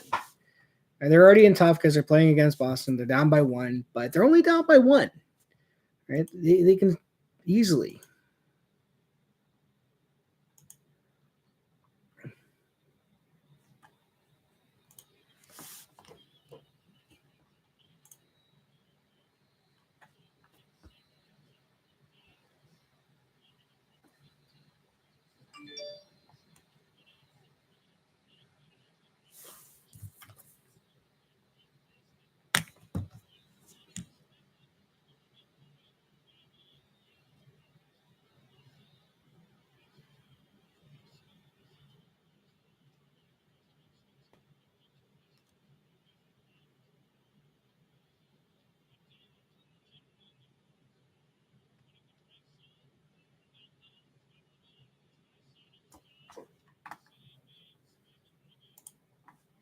Yep.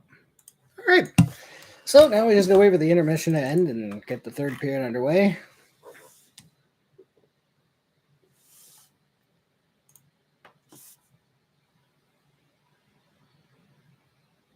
Bruins are 31-0-2 when leading after 40 minutes. My God.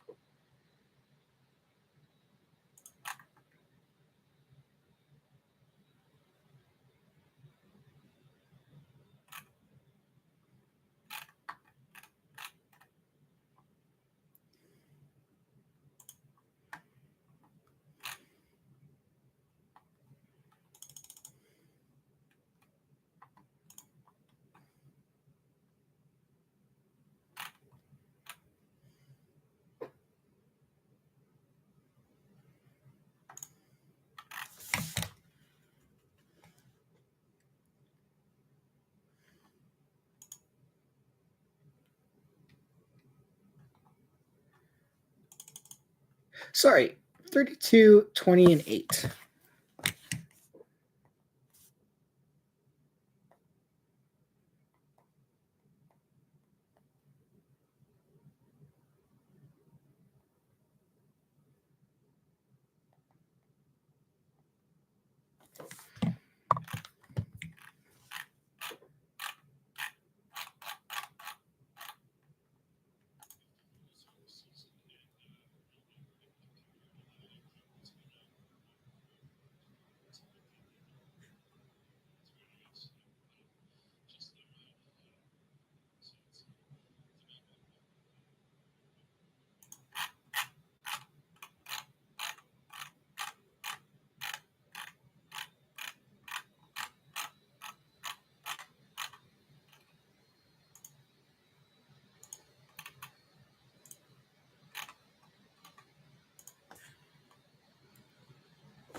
Yeah, he is.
we have a black screen again.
How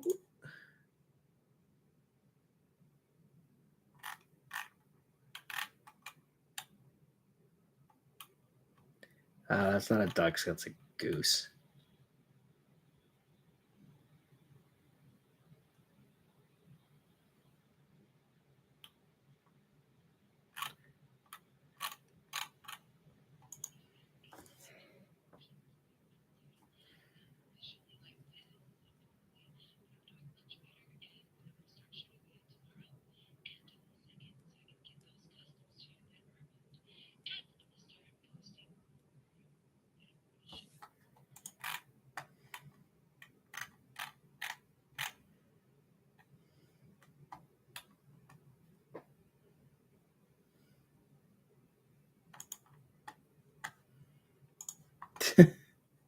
Why doesn't Batman call the Justice League for help? All right, here we go. Third period about to get underway.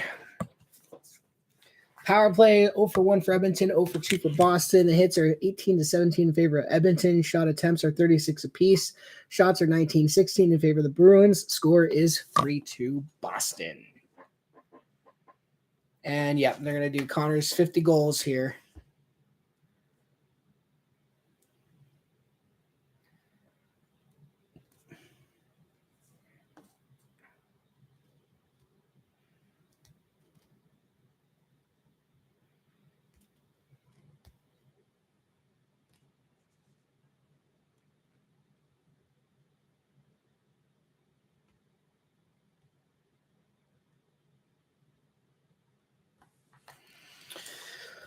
All right.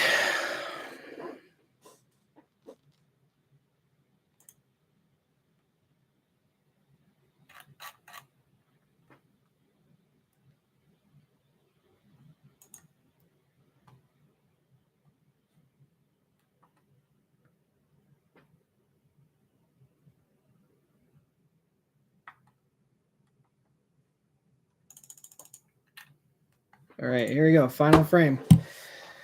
Boston wins the opening faceoff. 19 minutes and 55 seconds left for Edmonton to score a goal. All right. Nurse is going to dump that puck in. Swayman's going to stop it behind the net, send it over to a player. Oh, turnover. Oh, come. Well, okay, you know what? Yamamoto had his stick tied up. But that was a good opportunity by Edmonton right there. Yamamoto turns and fires. Swayman makes the save. Well, he's getting on the forecheck here. Connor spins back to the point. Nurse shoots off, deflected off the post. Who knows? Edmonton's come out good. Good start for the Oilers here in the period. Boston or Nurse. God damn it. Good start for Edmonton in the third here.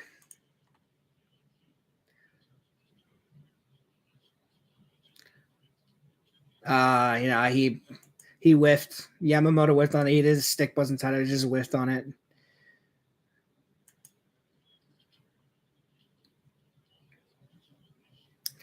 Yeah, that was good. A good offensive zone pressure by Edmonton. They caused Boston to turn the puck over once.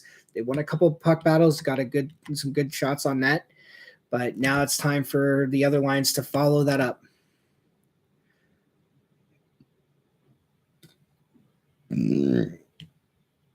All right, here comes Ryan McLeod. Tries to feed it to Janmark. The pass is just outside of his reach. But Boston again turning the puck over. Barry. How is that not a hooking call? Boston still. What is happening with Boston here? They can't get the puck out. Janmark spins away. And the puck's going to roll in on Swayman, and he needs to cover that.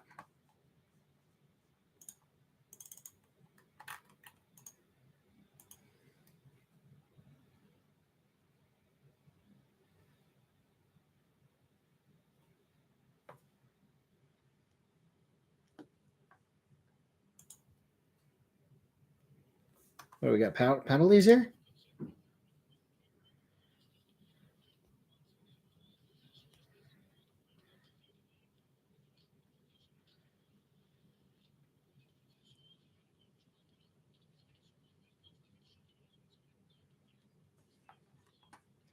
Well, that's two good shifts for the Oilers in the offensive zone. So they're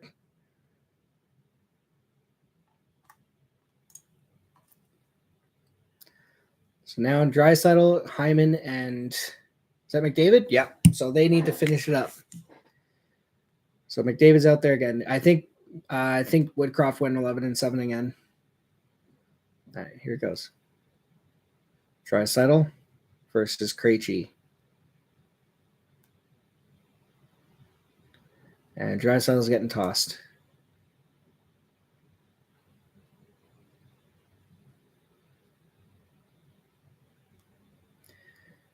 Wins the faceoff. Bouchard. Down low for McDavid. Boston can't get it out. Draisaitl over to someone. Was that Broberg? I think it was Broberg.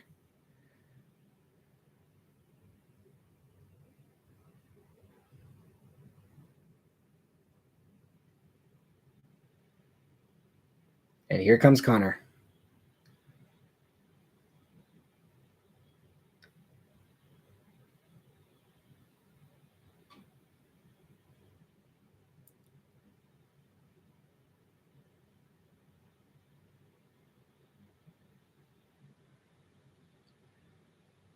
Broberg behind the Oilers net. He leaves it for Bouchard.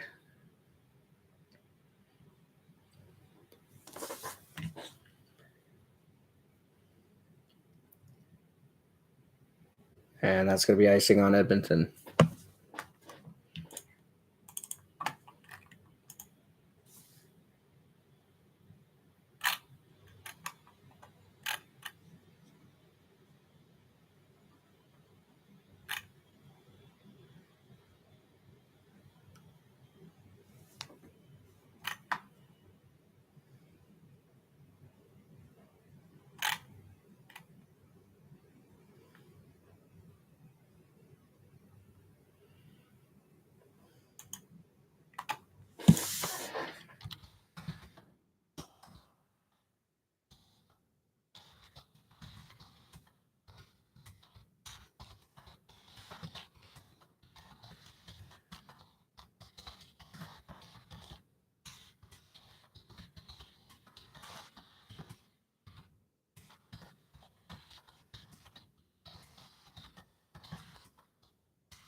All right.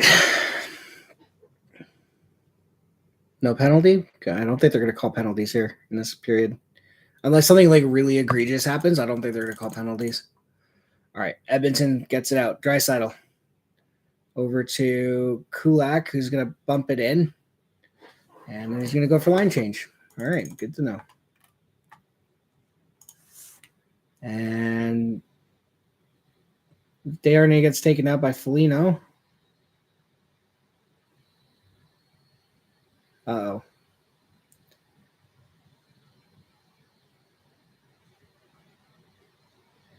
All right, Yamamoto. He's going to chip and charge.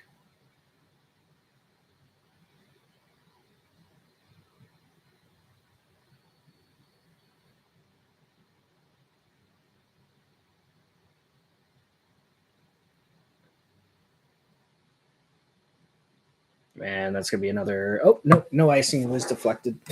All right, good to know. All right, so the first 4 minutes have elapsed. Edmonton's had a good start to the period. Like I said, they've had a decent start.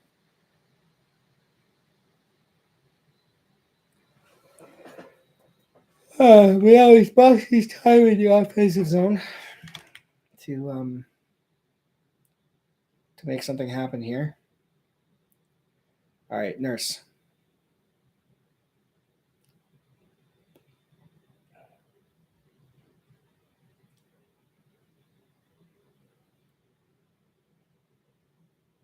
CC. It's going to dump it in. That's going to be icing on Edmonton. Oh, boy.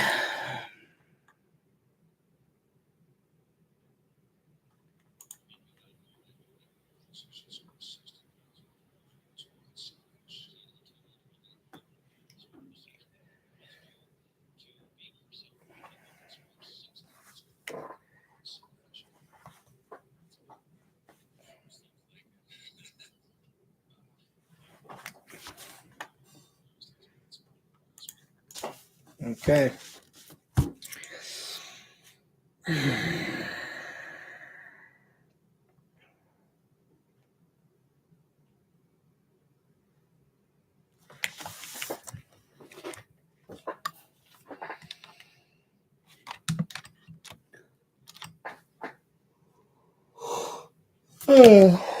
What time is it? Is it 10 o'clock yet? No, it's 10:35.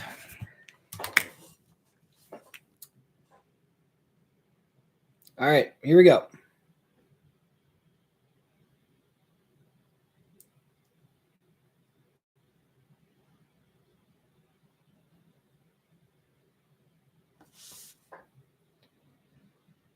All right, Pasternak. Bruins chip and charge. Skinner, stay in your net, please. Barry. Tries to send it up. And it's going to be offside.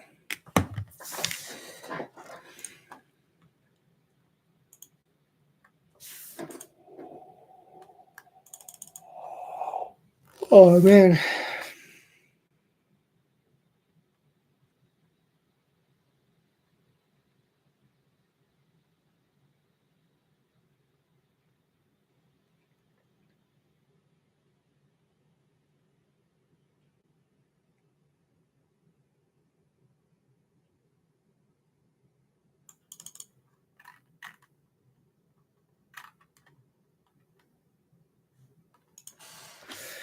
All right.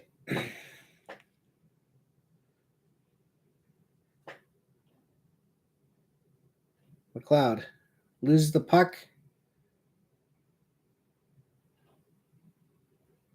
Derek Ryan gets pasted along the boards. And we have another offside against Edmonton. Ay. Oh, boy.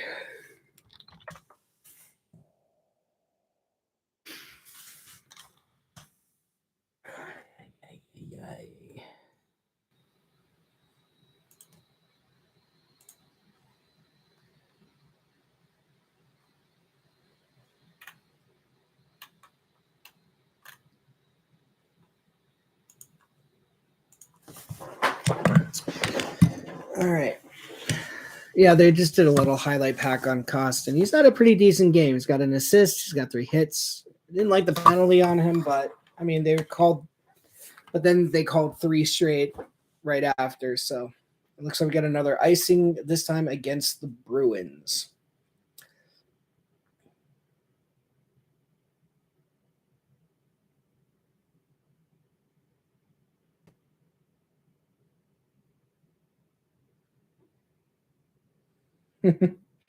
Young fan getting his picture taken with Hunter, the mascot. All right, Draisaitl versus Charlie Coyle. Draisaitl wins the faceoff. Kulak shoots. Easy save for Jeremy Swayman. Draisaitl over to McDavid. McDavid tries to go back, but it's picked off. And now Connor's got to get hustle back. Desharnais's got it. He's going to send around the net for Connor. Connor.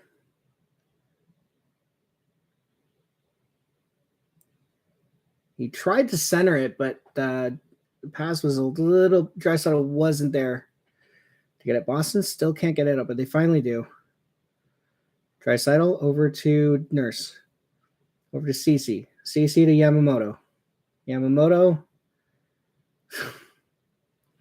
The communication is lacking right now with the Oilers. They're making bad passes. They're dropping it for no one in particular. Communication needs to be a little bit stronger, especially against Boston here. All right. 35. Over to 92. That's Nosek. I still can't believe I called him Brendan Nosek. It's Thomas. All right. McLeod.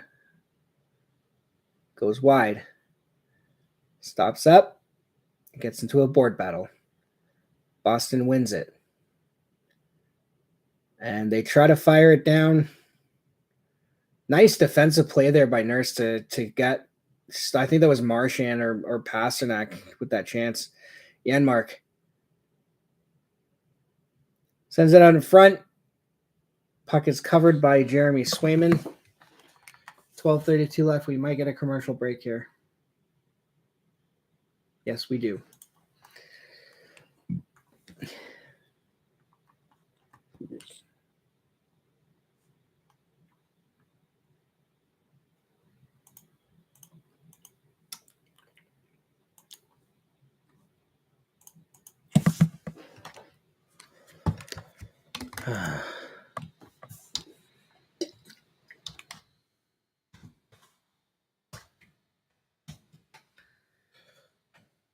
Microsoft Bing.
Okay.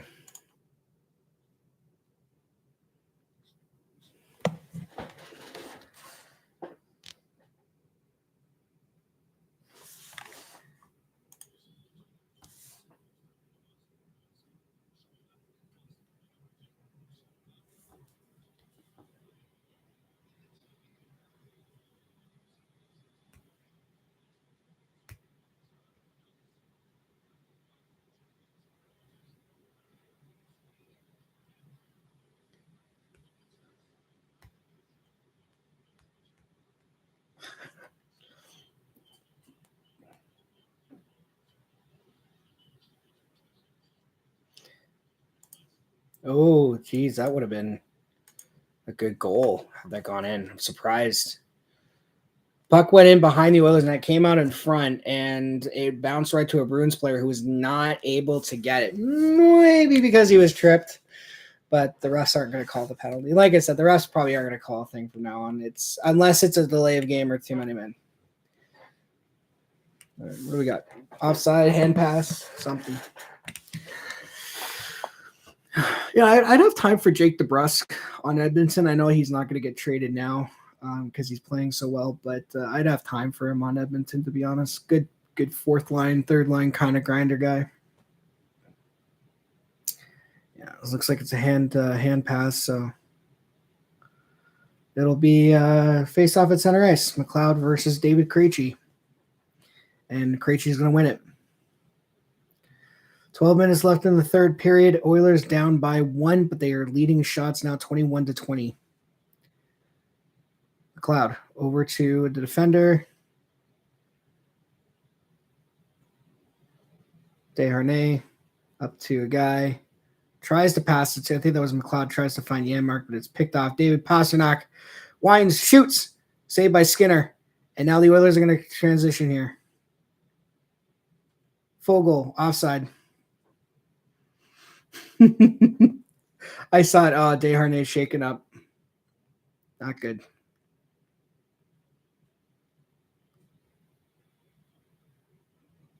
What happened here? Oh, he blocks a shot right on the back of the leg. Oh, he gets it. He gets it right here, right here.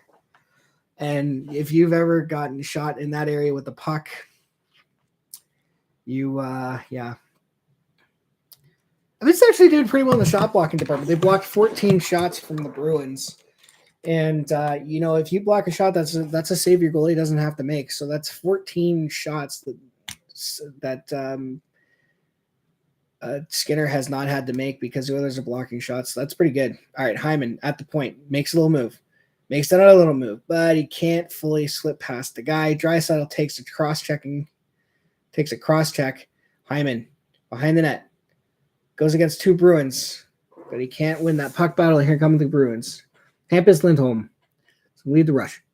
Over to Jake DeBrusk. DeBrusk stops up. Tries to get inside. He actually makes the move. Oh, I thought that went in. DeBrusk over to the guy. Can't get there. Charlie Coyle tries to get past Nurse. Nurse is not going to let him. DeBrusk over to 81. Can't get by Draisaitl. Here goes Leon. Tries to get it out, but he can't. But Boston can't get the puck either. That's a penalty. It should be a penalty. It's not going to be a penalty, is it? Nope, it is not. I don't know why I'm expecting them to call a penalty. Well, I say that they're not going to call a penalty, and then we all know they're going to do some stupid penalty. All right. That's going to be a hand pass. Well, thankfully not anymore because Boston got it. Shots are even now at 21 apiece. Bouchard. Broberg. Puljujärvi. Shot blocked, but that's okay. He gets it back. Barry. Wines. Fires. Missed the net.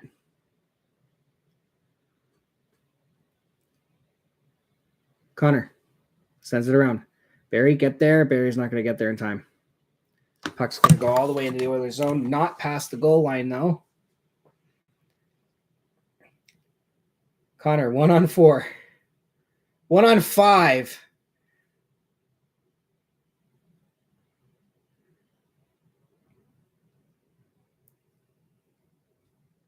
Yeah. And icing against Edmonton. 9:08 remaining.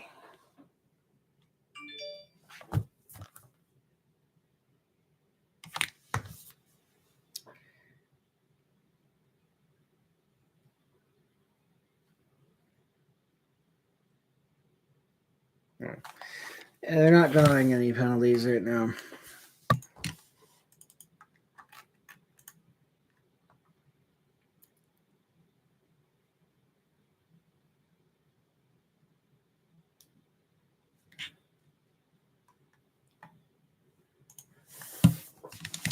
All right.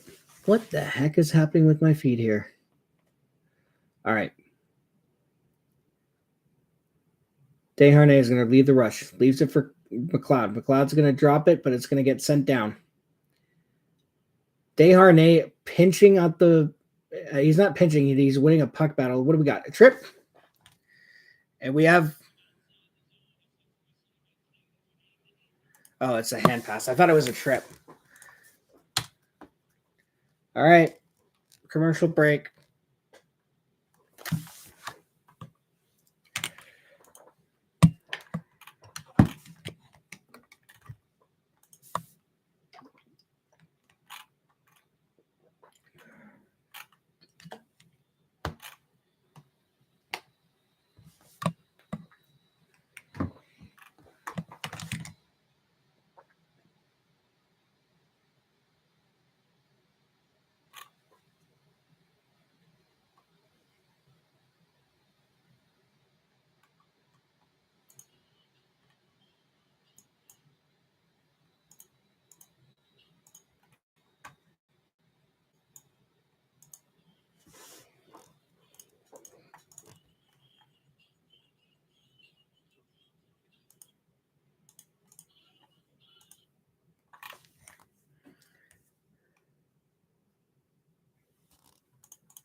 All right.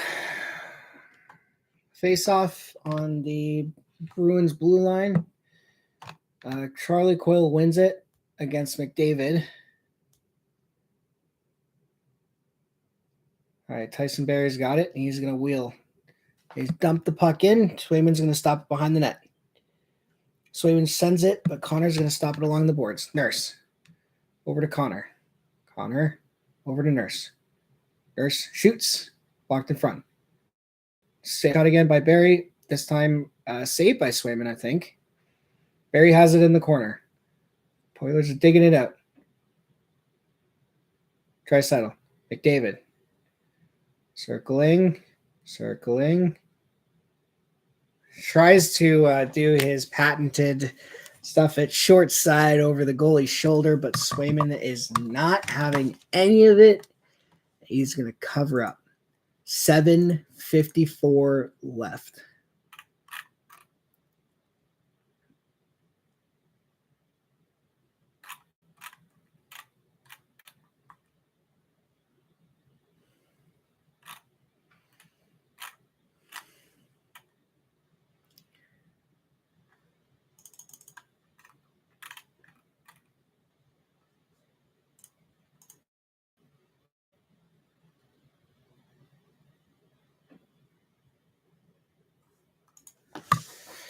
All right, 7:40 remaining here.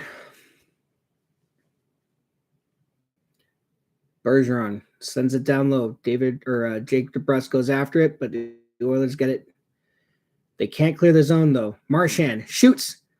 Missed the net or saved by or off Stuart Skinner's glove. Nuge.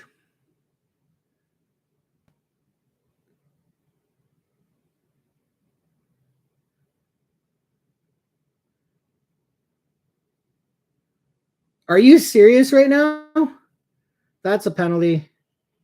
Yep. Costin got Krejci up high. That's not a good penalty.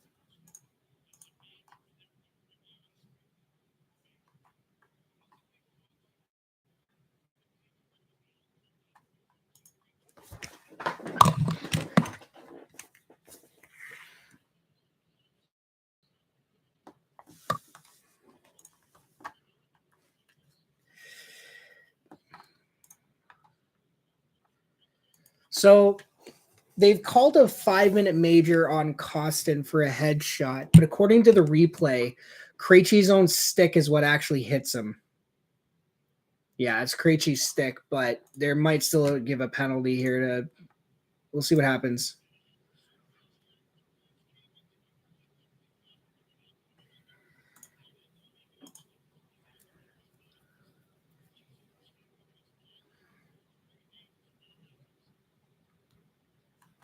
Yeah.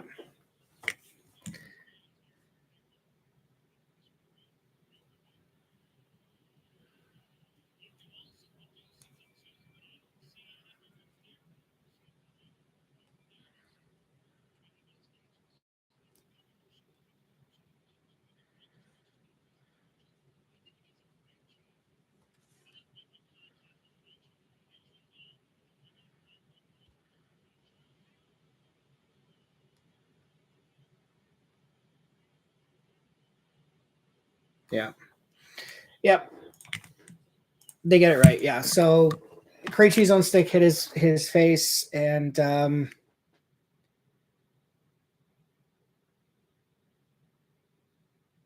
yeah, they got it right. They got it right. So it's no power play for Boston, and we continue on 5-on-5. They reviewed it for a major, though, and according to the NHL rules now, if you get a major penalty, you can review it to make sure they confirm to get it correct. They did. No major penalty. Costin's back on the bench, and it's good. So 7:06 remaining in the third. I said I'd be okay if the Oilers lost this game.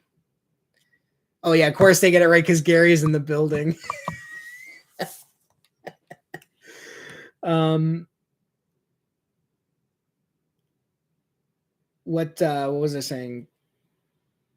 Oh, yeah, Connor scored 50 while Gary's in the building. That's nice. Good for him. Yeah, Oilers need to tie this up. I know I said I'd be okay if they lost, if Connor got 50, but I mean, I'm hungry. This is a winnable game. They've played a very good game against Boston, to be honest. They played a good game, so they need to get I need them to kind of come away with a W here. So we'll see what happens. All right, Barry around to Draisaitl. Draisaitl is going to stop it, send it back to Nurse. Nurse sends it down low. Barry's going to pinch. Try to send it back. Nurse is going to grab it, though. Bobbles it for a minute. Draisaitl lets it go through. Hyman chasing the defender. McDavid on the forecheck. Barry. And that's going to be offside.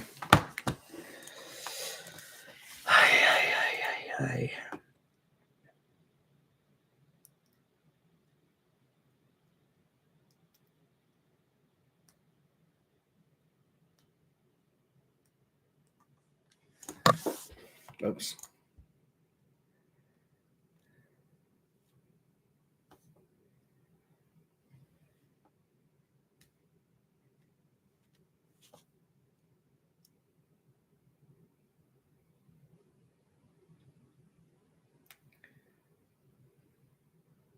What do we got?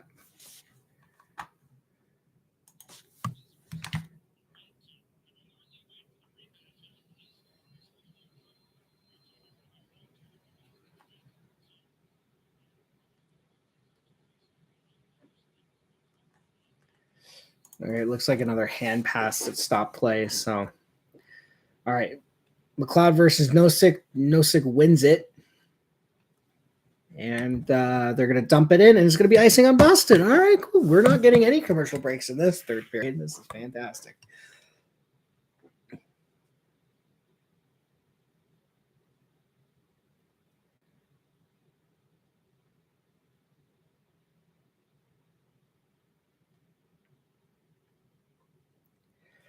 All right, top line out there for the boys. McDavid, Draisaitl, and looks like Nuge. Or is it Hyman? Yeah, it's Nuge. Yeah, they've loaded up. Edmonton is absolutely loaded up. McDavid, Draisaitl, Nuge, Bouchard, and I think maybe Nurse on the line. And they're gonna drop it again. What the hell is going on with these face-offs, dude? Barry and Bouchard. Wow. Yeah, they've seriously loaded up. McDavid's pass splits the D.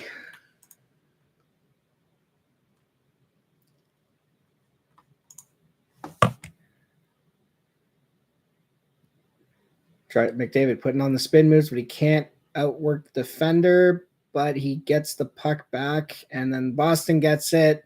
They can't clear it. Barry. Down low for Connor. Connor. How is that not a penalty? That should be a penalty. It's not going to be a penalty because, of course, they're not going to call it. And puck. We got a power play. All right, 5:20 left. Final commercial break, I would imagine, if not one more after this.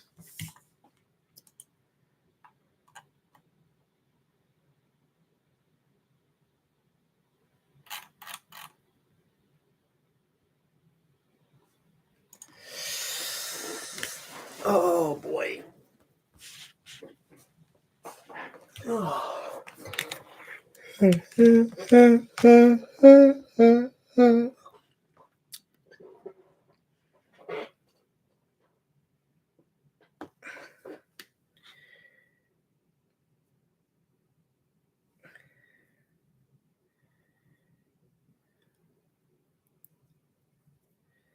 Gary's in the house, that's why.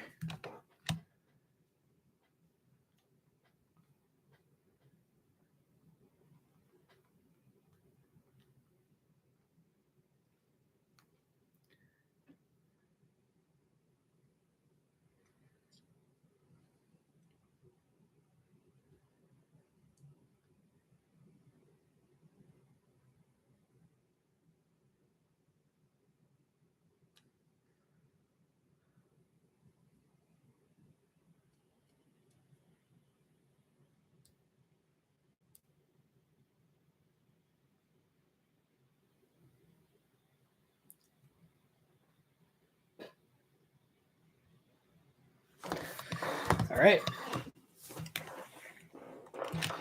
I really need to use the washroom. But I'll do it after the game. That's why I haven't been drinking a lot of this water. Yeah. Of course, it's going to go to McDavid. He scored 50 goals tonight. He got his 50th of the goal, 50th goal this season tonight. So I love that. I love those stick taps from. I love it when I love the bromance between Connor and Leon. Yeah, they love each other so much. That's why I think if Leon re-signs, Connor's staying. Right. All right, but here we go. 5:20 left. Oh,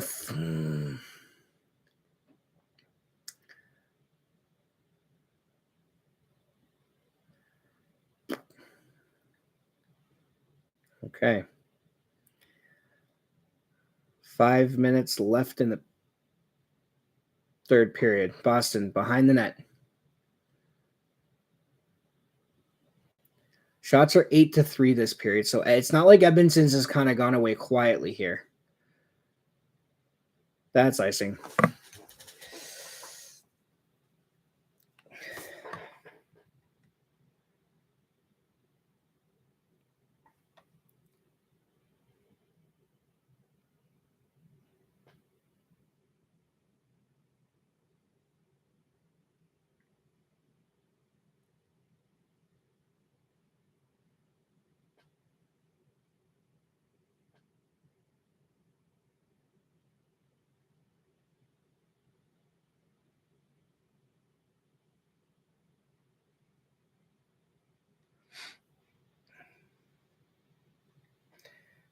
Nuge, Puljujärvi, and I think Costin.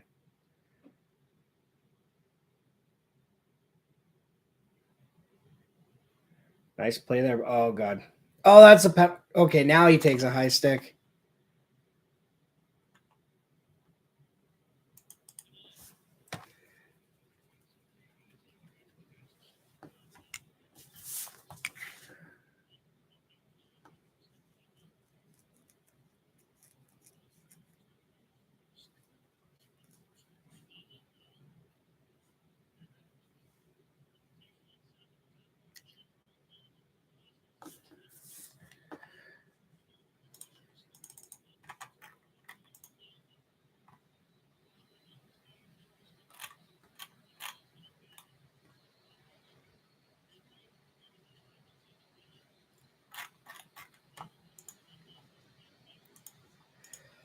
Well,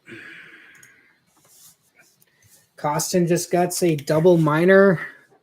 And when the penalty is over, assuming Boston doesn't score on either power play, because it's technically 2 power plays, there'll be 30 seconds left in the game.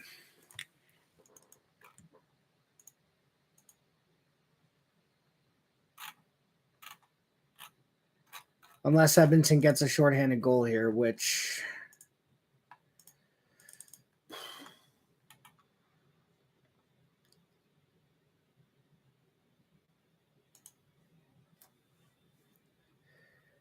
All right. Well,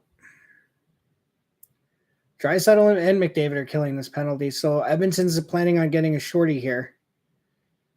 But, of course, they need to get the puck in order to get it. That's close. Krejci shoots, misses.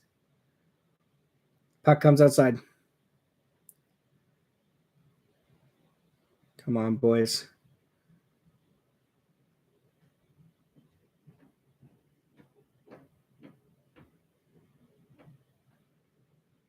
Skinner stops it behind the net. CC. And CC's just going to clear it out. That's the smart play. Smart play.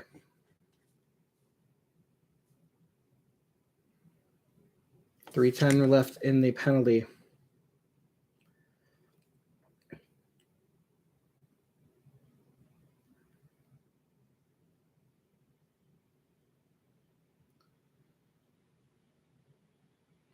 Nice block shot, whoever that was. Desharnais been blocking shots tonight. And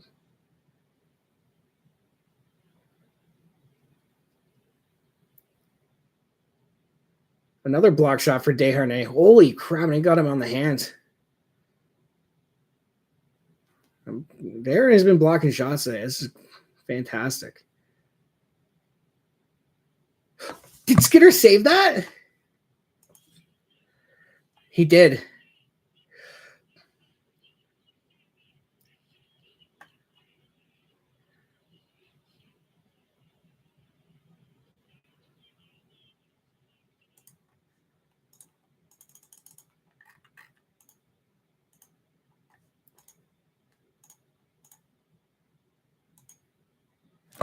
.230 left in the game.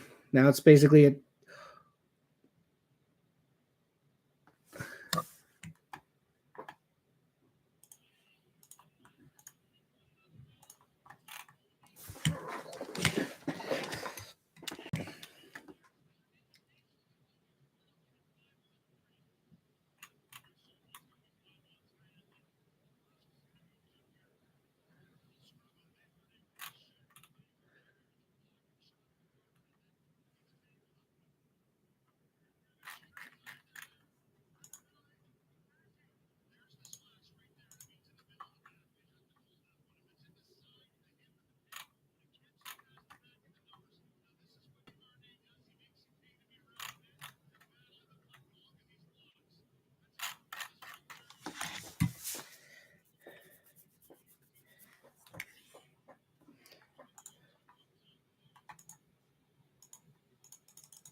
what a save by Skinner.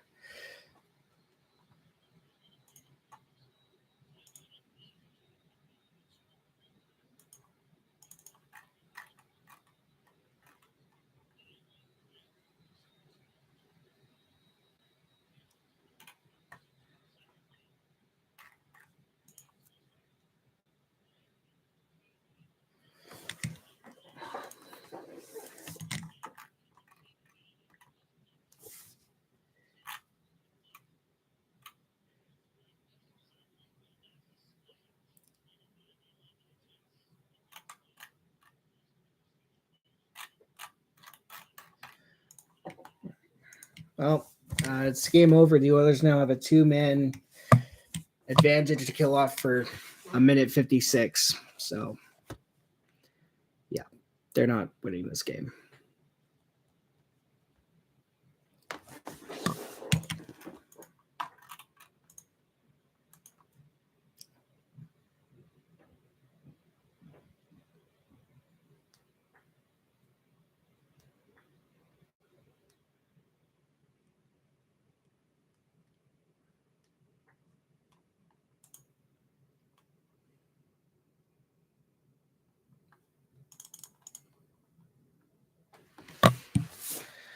All right.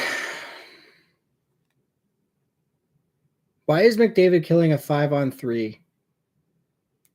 Is it Draisaitl and McDavid? Oh my God, they are actually trying to do a shorthanded goal here.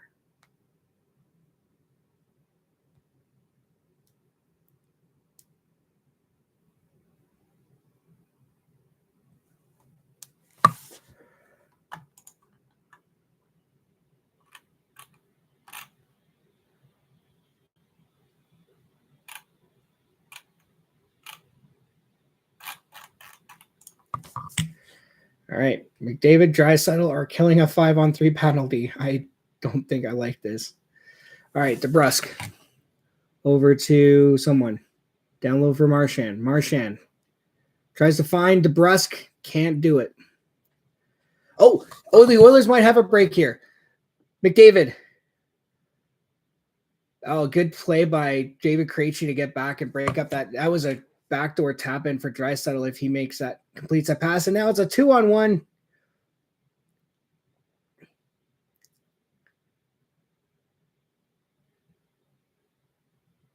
Connor. 2-on-2. Oh.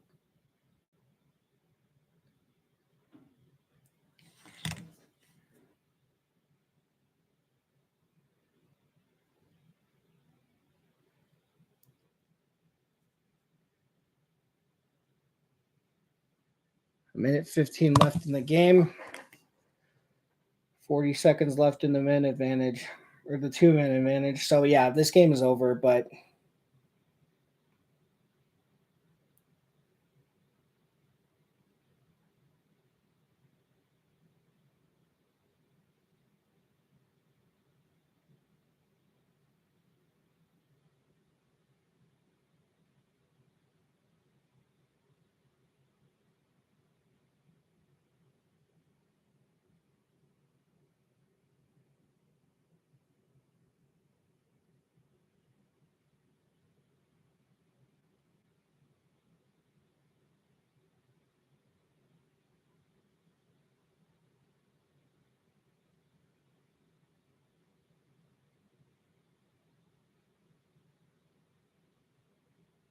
well, one player's out of the box for Edmonton.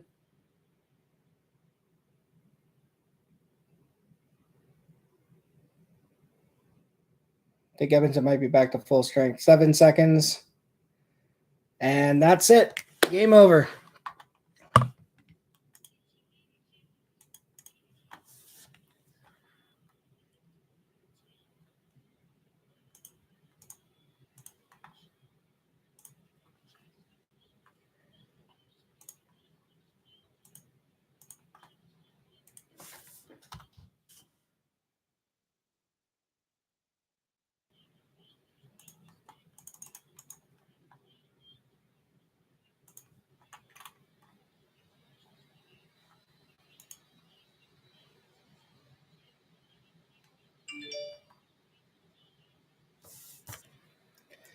Well, that's it, guys. Edmonton loses 3-2 to the Boston Bruins. Honestly, can't really be mad at the result. It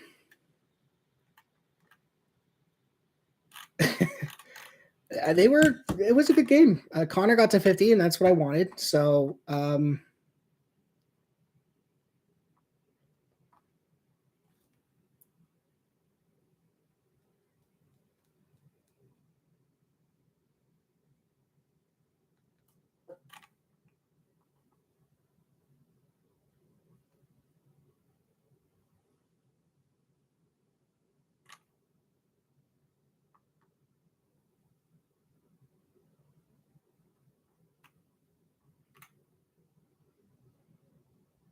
yeah. They stuck with Boston for the majority of the game. Connor got 50. That's what I'm happy about. And that's it.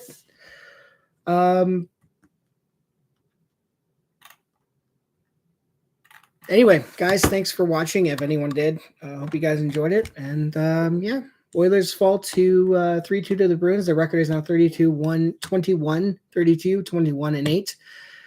Another big test coming in on Wednesday with the Maple Leafs in town. Hopefully I can watch that on the game. Not sure I'll stream it, but whatever. It is what it is.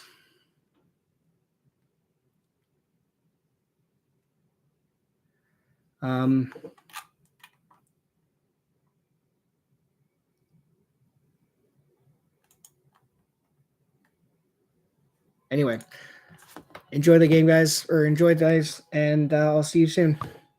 Bye-bye.